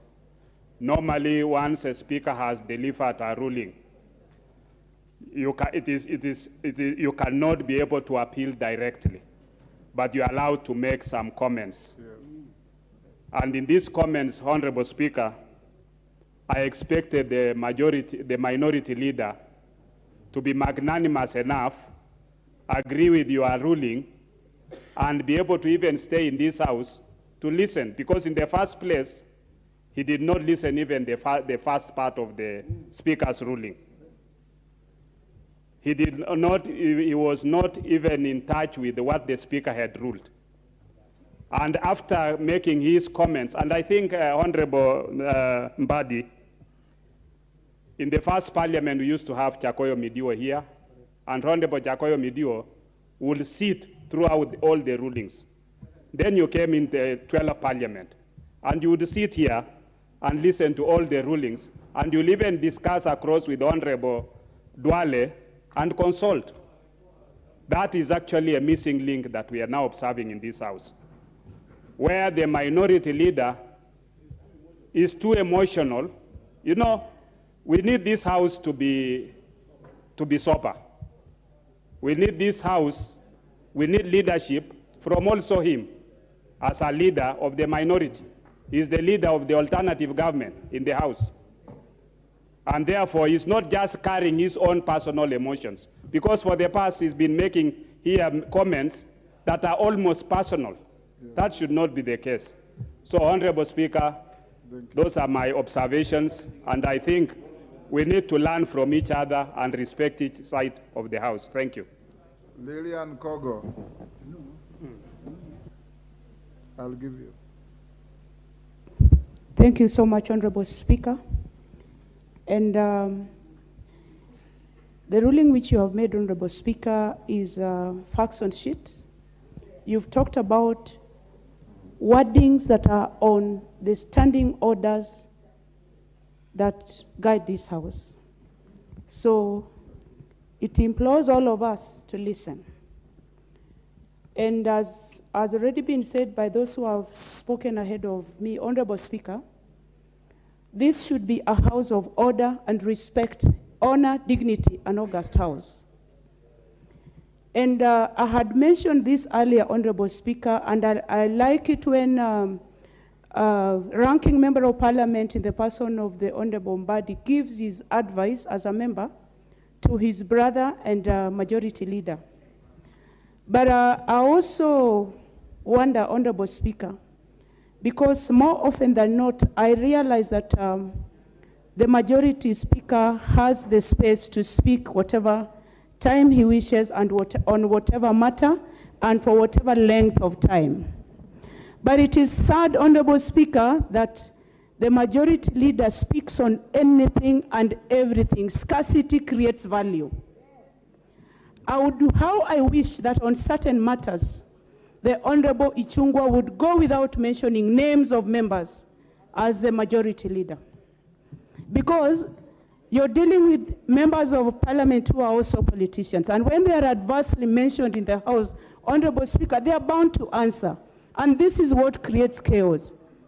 If we would have our majority leader and our minority leader sit together, I think this House would take better direction in terms of its debate and our responsibilities to the nation. I thank you, Speaker. Morogara. Thank you very much, Mr. Speaker. Have a minute each, please. Mr. Speaker, allow me to laud your ruling. I have listened to it carefully, to every word you have actually pronounced, and I got to say I was in agreement fully in all matters of fact and in all matters of law. We cannot appeal against that ruling. I doubt whether we can even seek a review unless there are cogent grounds upon which we can do so. When it comes to decorum of the House, it is vitally important that we actually sustain the dignity of the House at all times. Of late, we have had members who are actually shouting unprintables across the aisle. And this is dangerous. It must be discouraged, because at all times, we must preserve your seat. You are the seat of parliament. Okay, Kainan. 1 minute, so compose your words quickly. Thank you, Mr. Speaker. Mr. Speaker, we have been in the past parliament, this ruling, I will say, is a Solomonic ruling. I may not agree with every bit of it, because as Jubilee, we expected you to declare as a parliamentary party. I've given you 30 days. But you have given us 30 days. Yes. That 30 days, and I want to apply to the mind of my good friend, the Honorable Wandai, that 30 days does not apply to Jubilee alone. Even Azimio must put its house in order, and Jubilee is one of the constituent parties that Azimio or ODM, by that extension, will not be allowed to dominate. Mr. Speaker, what I want to say is this. The reason why we are called August House is because this is a house of respect. This is a house of tolerance. This is a house of traditions. And therefore, each one of us must subscribe to this very tenet and respect the office of the Speaker. You have done something unprecedented. This is the first time I'm seeing the decision of the Speaker being discussed. I hope this is not going to lead us to something else that is going to be unprecedented. And finally, what I want to say is this. We as Jubilee, and Mr. Speaker, the ruling will have its own interpretation. My interpretation, now that you have opened this, that Azimio must put its house in order and accept the concerns of Jubilee. Jubilee as a consensus party. Thank you. Thank you. Honorable members, I want us to end here so that we go to other business. I just want to echo the words of Honorable Mbadi and the seniors in this house, Kainan, Mbandi,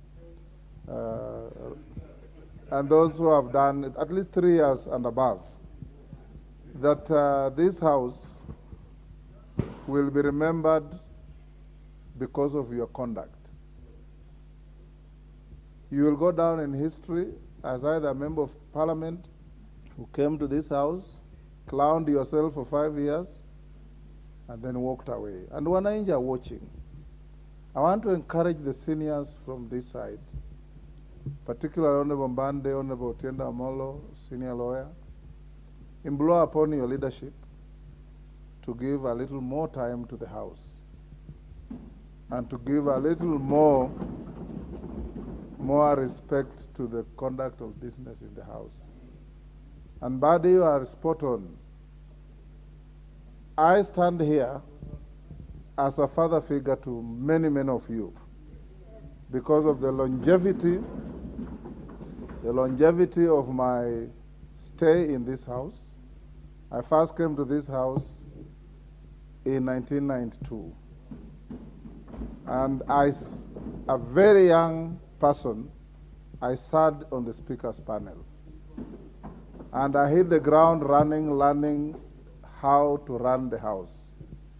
I sat on this chair in the presence of greats like the late President Mwai Kibaki, the late George Saitoti, the late Wamalwa Kijana, the late Mzemoi, the late Wamalwa Kijana, Mudi Awori, Professor Rashid Mzee, Paul Mwite, and many others, including now the departed Mutiso. The Honorable Raila Odinga, we walked in this house for the first time on the same day. Mercurial debaters like James Orengo and many others. And at no time, President William Ruto found me here, and we worked together. I want to encourage you members. This journey is long, and you'll pass through some very slippery grounds. Sometimes you may think you know everything when you know nothing. And that is what gets us off the rails. Leadership is a privilege, it's not a right. And when we come to this house, Mbandi, keep on talking to our colleagues in the manner you did, that here, when you are given an opportunity to lead, please lead. I have been extremely courteous to every member, and I will continue doing so, but we will try to enforce the rules of the House.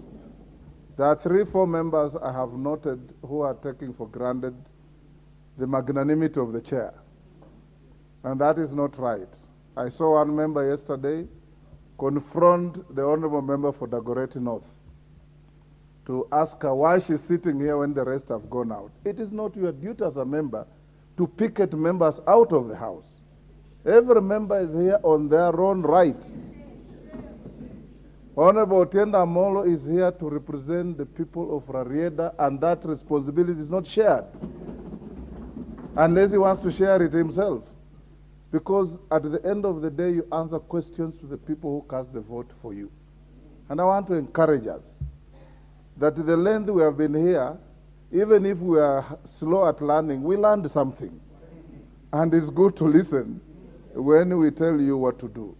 I'll administer this house without any fear or favor and with absolute fairness. We want a house that everybody out there looks at in admiration.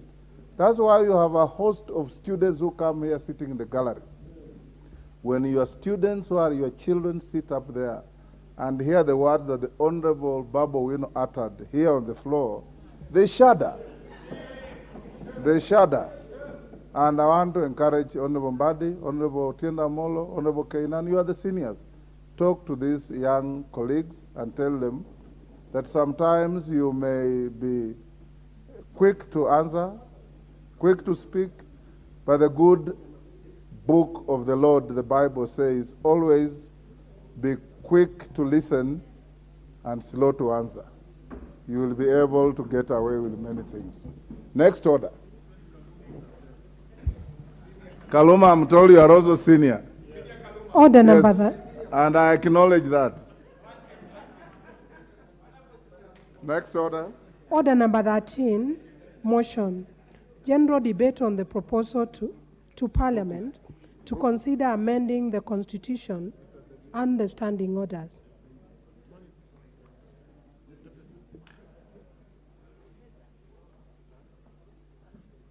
The mover of this motion, Majority Leader. Thank you, Honorable Speaker. And I beg to reply to the motion on the general debate on the proposal to consider the constitutional amendments and our own standing orders, Honorable Speaker.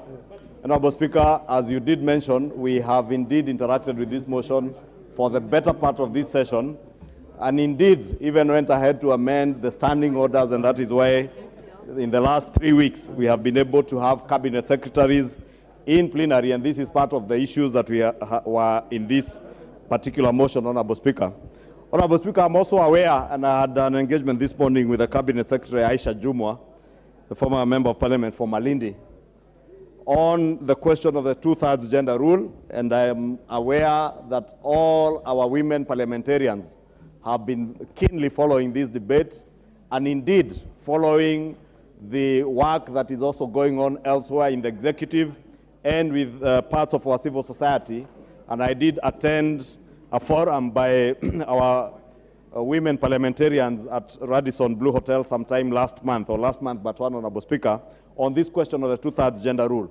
Therefore, Honorable Speaker, as much as we did even establish the ad hoc committee, I want to plead with those members under the chairmanship of Honorable Chepkonga and the other leaders in the Senate to ensure that you now embark on the real work of ensuring that the two-thirds gender rule question is now resolved and constitutionally, and also the issue of creation of the office of the leader of official opposition.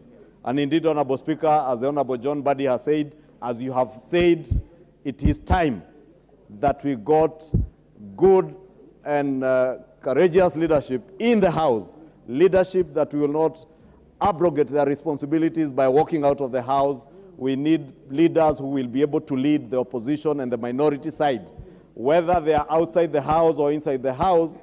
And that's why I strongly support this proposal to create the office of the leader of official opposition, Honorable Speaker, because this gives the country an opportunity to hear those alternative policies and ideas that could be alternatives to the government that is in office at any particular time. And Honorable Speaker, as many members said when they were contributing to this debate, the office of the leader of official opposition is not being created for any particular individual. This is an office that is being created for posterity, to deepen and enhance our democracy, Honorable Speaker. And I want to appeal to the ad hoc committee members here and those in the Senate to indeed work with utmost speed to ensure that we get constitutional amendment bills before the House when we resume for the next session of this, the next part of this session, Honorable Speaker, of this 13th Assembly, Honorable Speaker. Honorable Speaker, as I did mention, the question of the two-thirds gender rule, Honorable Speaker, is something that we have tried over the years and failed almost close to 4 times. I want to believe, Honorable Speaker, now with the goodwill that I listened to as all members contributed, both here in the Senate, Honorable Speaker, that we will see the realization or the actualization of this two-thirds gender rule in this 13th Assembly. Honorable Speaker, on the question of NGCDF, I know, Honorable Speaker, and I'm aware that there are still court cases before our judiciary. And even as those go on, Honorable Speaker, it is important that we entrench our NGCDF funds in the Constitution so that in future, neither the GAF, the National Government Affirmative Action Fund, NGCDF, or even the proposed Senate Oversight Fund will ever be challenged in court on the basis of those funds being unconstitutional. Honorable Speaker, in conclusion, let me just join what the Speaker was saying in imploring on all of us as leaders that as much as we want to create other offices like that of the leader of official opposition, Honorable Speaker, and in line with what the Honorable Speaker has done in his ruling, asking on our minority side to put their house in order, and even our old party Jubilee, that even those of us who have, serve now in the minority and enjoy that rare privilege of leading those in the minority, and congratulate many of these members in the minority who never followed their leadership in staging a walkout. Honorable Speaker, as the Speaker and as Honorable John Buddy has said, let us lead from the front. Let us come to this House because we are paid, Honorable Speaker, by our constituents. Even those of us who are leaders, we enjoy a responsibility allowance as leaders to lead the rest of the teams, Honorable Speaker.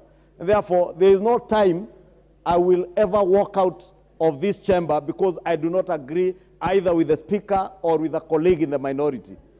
And even some of the issues that have been raised, for instance, by the Honorable member for, not Rarieda, the Honorable member, what's her name, the lady?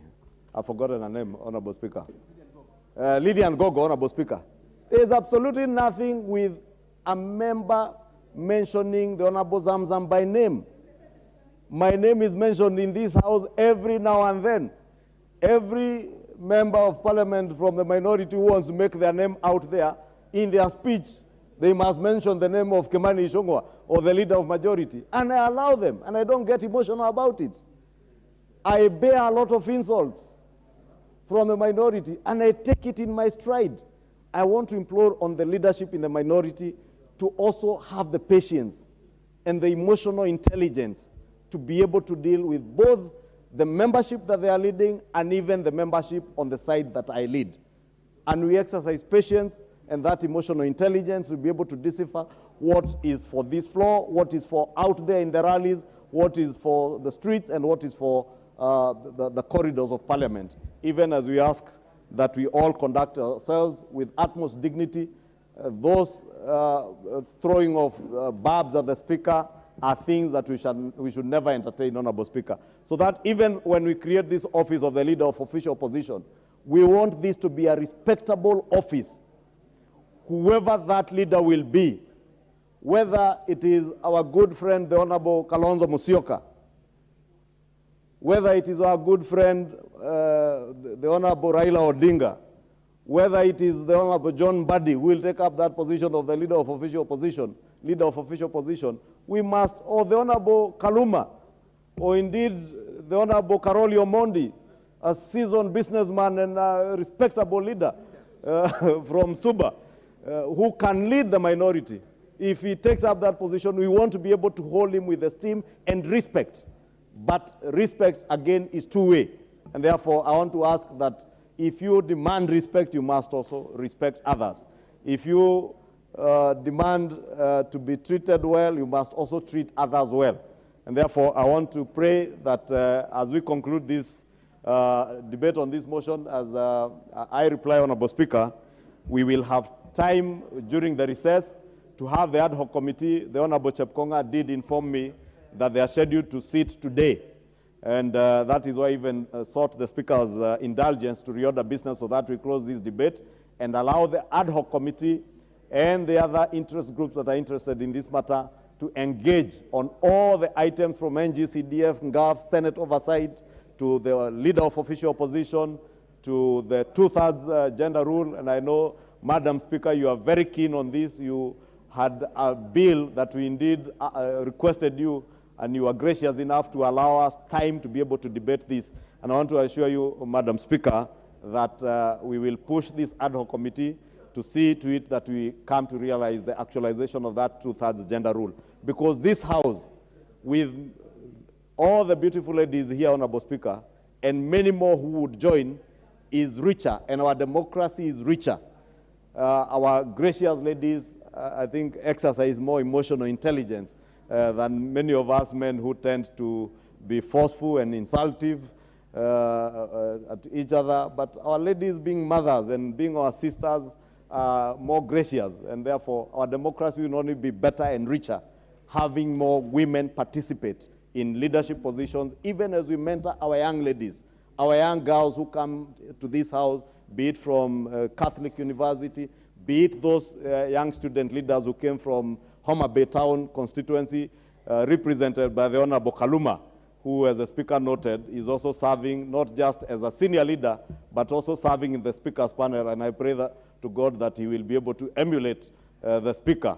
And maybe at some point in the future, he will be the first member of Parliament from Homa Bay County to serve as Speaker of the National Assembly or the Senate at some time in the future. I said National Assembly or the Senate, not Homa Bay County Assembly.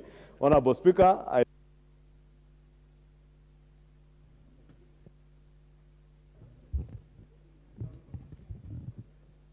We'll put the question at the later time. So let's move to the next order.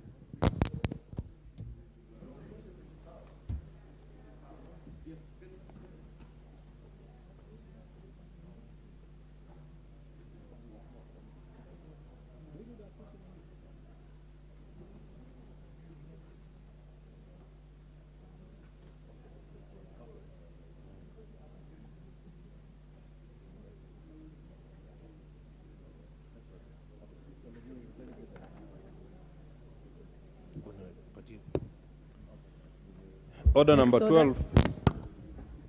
Order number 12, motion, consideration of the reports of the Auditor General on the financial statements for the National Government Constituencies Development Fund for 26 constituencies.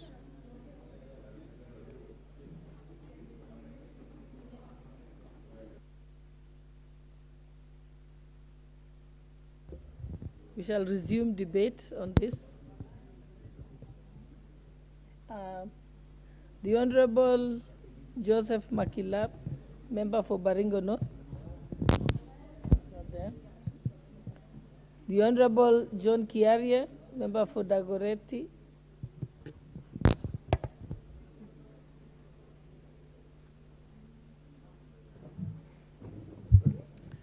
Thank you very much, Madam Speaker. I was very keen to speak to an earlier issue, but the matter on the floor is of concern to every member of parliament. And the issue of CDF is a matter I would like to put my voice to, because, Madam Speaker, any member here will tell you the import of this fund called National Government NGCDF. And in fact, if there is any one thing that this House should do, this House should actually take up CDF to the level of CDF 2.0. It is the Honorable Karue who brought up a fund that has become a spectacle in this country, and even internationally. People are recognizing that there is a way that you can devolve funds to the farthest part of the country and it becomes effective. Madam Speaker, in the life of this parliament, we must seek to see how we can bring up CDF to a level where it becomes a leading light even for the people who are running counties, Madam Speaker. Madam Speaker, juxtaposition has been done over and over again that if you go to your constituency and you compare the amount of monies that are coming to your constituency in terms of CDF and compare the same in terms of the monies that come to the constituency through devolved funds in the county, Madam Speaker, it is like heaven and hell. It is like day and night, Madam Speaker. So, Madam Speaker, I do want to imagine that this House shall take advantage of the matter that has been brought to the House to not only debate it as a miscellaneous amendment, but when we get to the third reading, Madam Speaker, for us to put in good bills that will bring us to CDF 2.0, where we not only establish it in the law, but also build it up in terms of the monies that are allocated as a percentage to the national budget, so that, Madam Speaker, this good fund can keep doing the good things that it does in the constituencies. I do appreciate this opportunity, Madam Speaker, and I do support. Point of order. Yes, what's your point of order, Honorable Okello?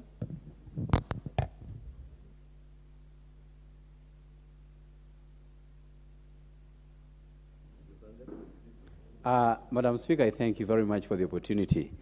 Just a little while back, I raised an issue of withdrawal of security by the police, and I was directed by the Speaker to do a letter to the Majority Leader so that he can pursue issues of reinstatement of security to those who have been affected like myself.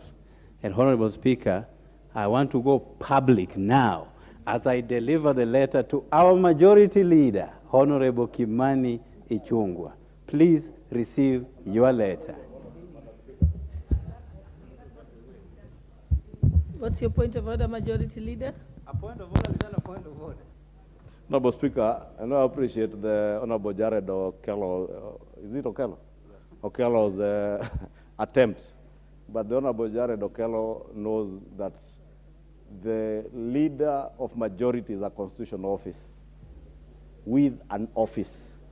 And therefore, these theatrics and drama are truly unnecessary in the House, Honorable Speaker, and I want to request that you do order him completely out of order, and if he has letters or parcels to deliver them to my office, to the office of the leader of majority, and it will be duly attended to. I'm sure that's duly noted. The Honorable Member for Molo, Honorable Kuria Kimani. Thank you very much, Madam Speaker. I stand here to support the general debate on the proposal to Parliament to consider on the issue of the report by NGCDF, the audit report as per our standing orders. Honorable Speaker, I have stated at the floor of this House that I am a product of NGCDF. The Madam Speaker, when I cleared my class 8 at Mwange Muchege Primary School in Mukinyai and got admitted to join a national school, my grandfather who brought me up could not afford to pay school fees for me for the school that I was admitted to go. And as a result, Madam Speaker, I found myself at Kieni Secondary School, a mixed-day secondary school at Kiringero, Subukia in Subukia constituency. Madam Speaker, even with that admission to a district day mixed secondary school, we couldn't still afford the school fees for that school. My villagers had to do a fundraise, and I remember one social, we call her Social Virginia, who really contributed her everything because she didn't have a child of her own to take me to school. Honorable Speaker, it was a then Member of Parliament, the Honorable Mukiri Macharia, through his staff, his member of staff, one Mr. Karanja Wageshe from Witima, who approached my grandfather and told him that we could actually apply for bursary funds for me to go through secondary education. Honorable Speaker, that's how I went through secondary school from the year 2002, 2005, to getting to be one of the first people in my secondary school to qualify to be admitted to public university by just missing a mean grade of an A, in my case, I by 1 point, despite going through a district mixed day secondary school. So every time I see this discussion about NGCDF, for me it's personal. Every time I think about the millions of students in this country who would like to be in a boarding school, who would like to be in a school that has a name that was of repute in this country, perhaps like Precious Blood Ruta, or Alliance Boys, or Alliance Girls, or closer home to Molo Academy, to Marymount, to all those big name schools, but cannot afford to get there. Because even affording transport to go to those schools would be a nightmare. I really identify with those students. And Honorable Speaker, when I took my candidature to the people of Molo to be the Member of Parliament in 2017, I made a commitment. In fact, for my re-election bid in 2022, which was based on my performance, because the people of Molo have never re-elected anyone for the last 30 years until yours truly became the first person for the last 30 years to be re-elected to the position of Member of Parliament for Molo constituency. I told them, where did you elect me? And of course, Honorable Speaker, our polling stations are either our primary schools or our secondary schools. And I told my people, if you go to where you voted for me, whether it's that primary school or whether it's that secondary school, and you find it the same way it was when you voted for me in 2017, do not vote for me again. And they did vote for me because all the polling stations, everywhere where people went to vote in the last election, in my constituency, there was a difference.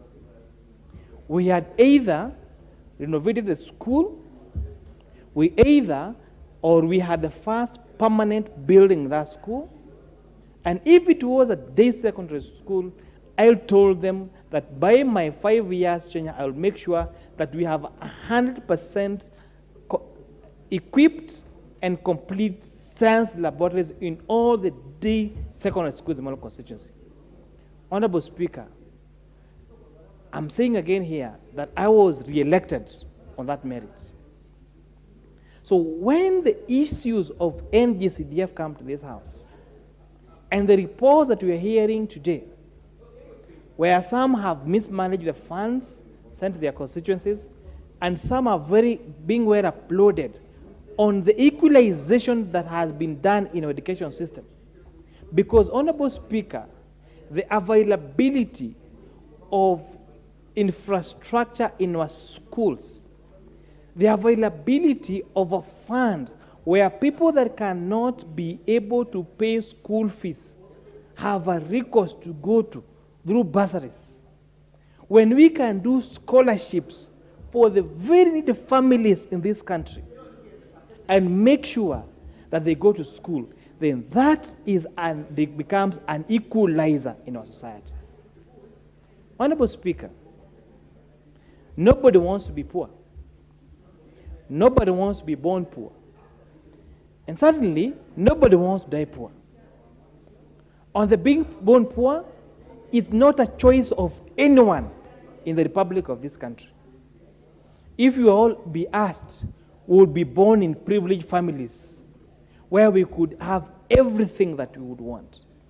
But that is not the reality.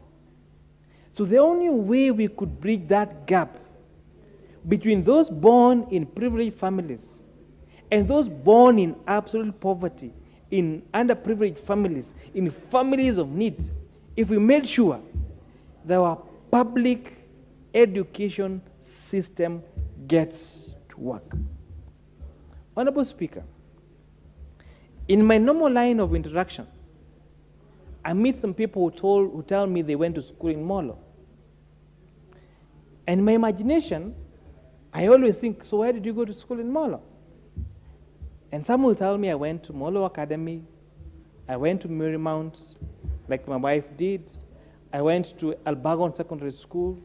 Those people, especially, that are doing well in their careers. But one of the instances, I met somebody who told me I went to Turi. Honorable Speaker, Turi is one of the wards, one of the rural wards in my constituency, because my turn wards will be Albagon and Molo. So I was very curious to find out, which school did you go to Turi? Only for him to tell me, okay, I actually went to St. Andrews. In my imagination, Honorable Speaker, I do not count St. Andrews, Turi, as one of the schools in my constituency. Until someone did tell me that they actually went to Turi, and when I thought they probably went to Turi Secondary School, or to St. Bridan Secondary School, or to Mianzini, they actually told me that they went to St. Andrews. It took me a further surprise during one of the travels facilitated by this parliament, when waiting at an airport in Paris, I got to meet a former cabinet secretary for finance in Nigeria. And then when I told him what I do, he said, "You're a member of parliament in Kenya?" "I know Kenya. I'm MP for Molo." "Oh, my kids go to school there." Then I asked, "Oh." And tells me all her children have gone to St. Andrews Turi school. And that's when I realized, actually, that St. Andrews Turi is such a respectable school across the region, and where many respectable people across the globe want to take their children to. And that was, Honorable Speaker, in 2018. And I asked myself, how can I make sure that the schools in Molo constituency can have such a repute as St. Andrews Turi? We are not there yet. Honorable Speaker, 99% now of my schools in Molo constituency have a complete and equipped science laboratory, courtesy of NGCDF. Honorable Speaker, in light of the digitalization of our economy, in this 5 years term that we just started in August, I have made a commitment with my people that will make sure that every secondary school will have an equipped and complete ICT laboratory. And because of the new system of junior secondary schools, I also make sure even our junior secondary schools actually have a science laboratory, so that education can become an equalizer.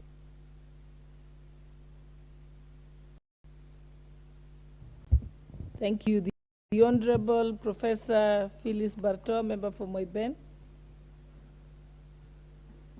No, she's not here. Her card is okay. The Honorable John Gitonga, member for Manyata. Okay, the Honorable Mugambi.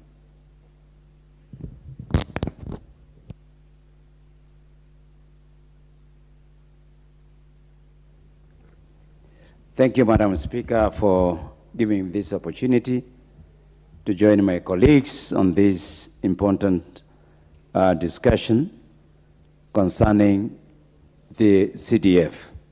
Madam Speaker, I stand here as a proud member of Parliament for steering this important fund to development for our schools and for bursaries for our kids. Madam Speaker, we were privileged to go to very important schools, boarding schools, etc., etc. Madam Speaker, those days, we didn't have so many schools because the population was also very low. But now as the population continued, the need for education, the need for more infrastructure, the need for more classrooms, the need for more facilities in our education started becoming a problem. Madam Speaker, I stand here to certify that through CDF, we have given opportunity to the disadvantaged children within our constituencies. Madam Speaker, we have given opportunity for children from parents who are disabled to continue with their education. We have given opportunity through CDF, orphans, single mothers, children from very poor families, an opportunity to study because of the bursary they get from CDF. Madam Speaker, it is through education that we will be able to create equality between the rich and the poor. Madam Speaker, through CDF, good infrastructure, good bursaries, we have elevated the children that many people thought they will never succeed in education. Madam Speaker, I stand here to certify that through CDF, we have created doctors, we have created engineers, pilots, administrators, good citizens. If it wasn't there, we would not have created these people in our midst. As I'm speaking today, Madam Speaker, I have a student who used to sleep with a watchman in the school from a very poor family. That student now is doing neurosurgeon at the University of Nairobi, courtesy of CDF. So when somebody mismanages this fund for whatever reason, it really creates a bad image for the entire membership as members of Parliament, but it's somebody who has no caring for these disadvantaged people. Madam Speaker, through CDF, we have seen the youth activities being promoted in our constituencies. Through CDF, we have created opportunities for sports and talent growth. We have created opportunity for athletics because, like my constituency, Madam Speaker, Bore constituency, we have embarked, during last Parliament, we embarked on a process of developing playing grounds.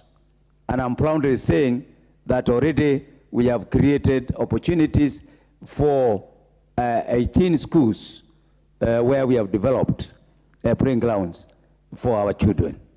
Madam Speaker, we have used the CDF to create infrastructure for our security, where we didn't have police posts, we have used CDF for that purpose. Where we didn't have laboratories, we have created laboratories. And I will invite the committee of CDF to visit Bore constituency to see the kind of laboratories and libraries that we have put up through CDF. Madam Speaker, the CDF has a facility for environment. And I want to thank the community of Bori, the school fraternity, the parents, and the community and pupils and teachers. Because through CDF, we've been able to acquire seedlings, and now we are replanting the trees that are readily available for afforestation. So, Madam Speaker, when a member or a fund manager or anybody associated with CDF mismanages this, it really defeats the logic. And it calls for us as leaders to review our integrity. Madam Speaker, I spend a lot of time ensuring that no single amount of CDF is misused. That's why we have been able, in all our 87 primary schools, we have an infrastructure program in all our schools. There are some schools that we have put up 100% from standard 1 all the way to standard 8. There are secondary schools that we have developed new. There are secondary schools and primary schools that were dilapidated. But now when you go there, our children are enjoying. Madam Speaker, seeing children attending class with no widows. Mr. Speaker, I didn't notice your presence. I thought it was a ghost, Madam Mr. Speaker, apologies. Speaker can never be a host. Order. Proceed. On a light note, Mr. Speaker. Mr. Speaker, I can't understand why somebody is not so insensitive that our children are going to classes without windows, without floors, without desks, and it's something that can be verifiable. And yet, you mismanage that fund. It shows that some leaders have no moral integrity. And I don't want to be put in that category. That's why I made a commitment that we shall use every coin for our CDF to ensure that is comfortable. I mean, our kids are comfortable. We have embarked on a process of ensuring that now we have classes commensurate to junior secondary in every school in Bori. And I can assure you, Mr. Speaker, within the next 2 financial years, all our schools in Bori constituency will have junior secondary facilities commensurate to a secondary school, ranging from desks, classrooms, sanitary facilities, libraries, and laboratories. Mr. Speaker, our security organs need support. We cannot rely and say a government will be doing these things. I'm so proud because in all my 5 wards, we have now a police station, which was not there before. Why? Because we need good service from our security systems. Our police have been operating in a very bad, dilapidated offices, such that to the point that people don't want to say where they are working. So I'm proud to say that this is CDF. And therefore, members, let's not take advantage of this to mismanage. Let's utilize every coin. It is very important. I'm looking forward that the money will be released, the balance. I think on average all the constituencies have about 100 million shillings for this financial year. We are entering the next financial year where we still have over an average of 140 million. So, Mr. Speaker, I think once that money comes, you'll see more wonders on CDF. But it's a shame for those constituencies where money has been mismanaged. I thank you, Mr. Speaker. Very well. The Honorable Janet CTNA.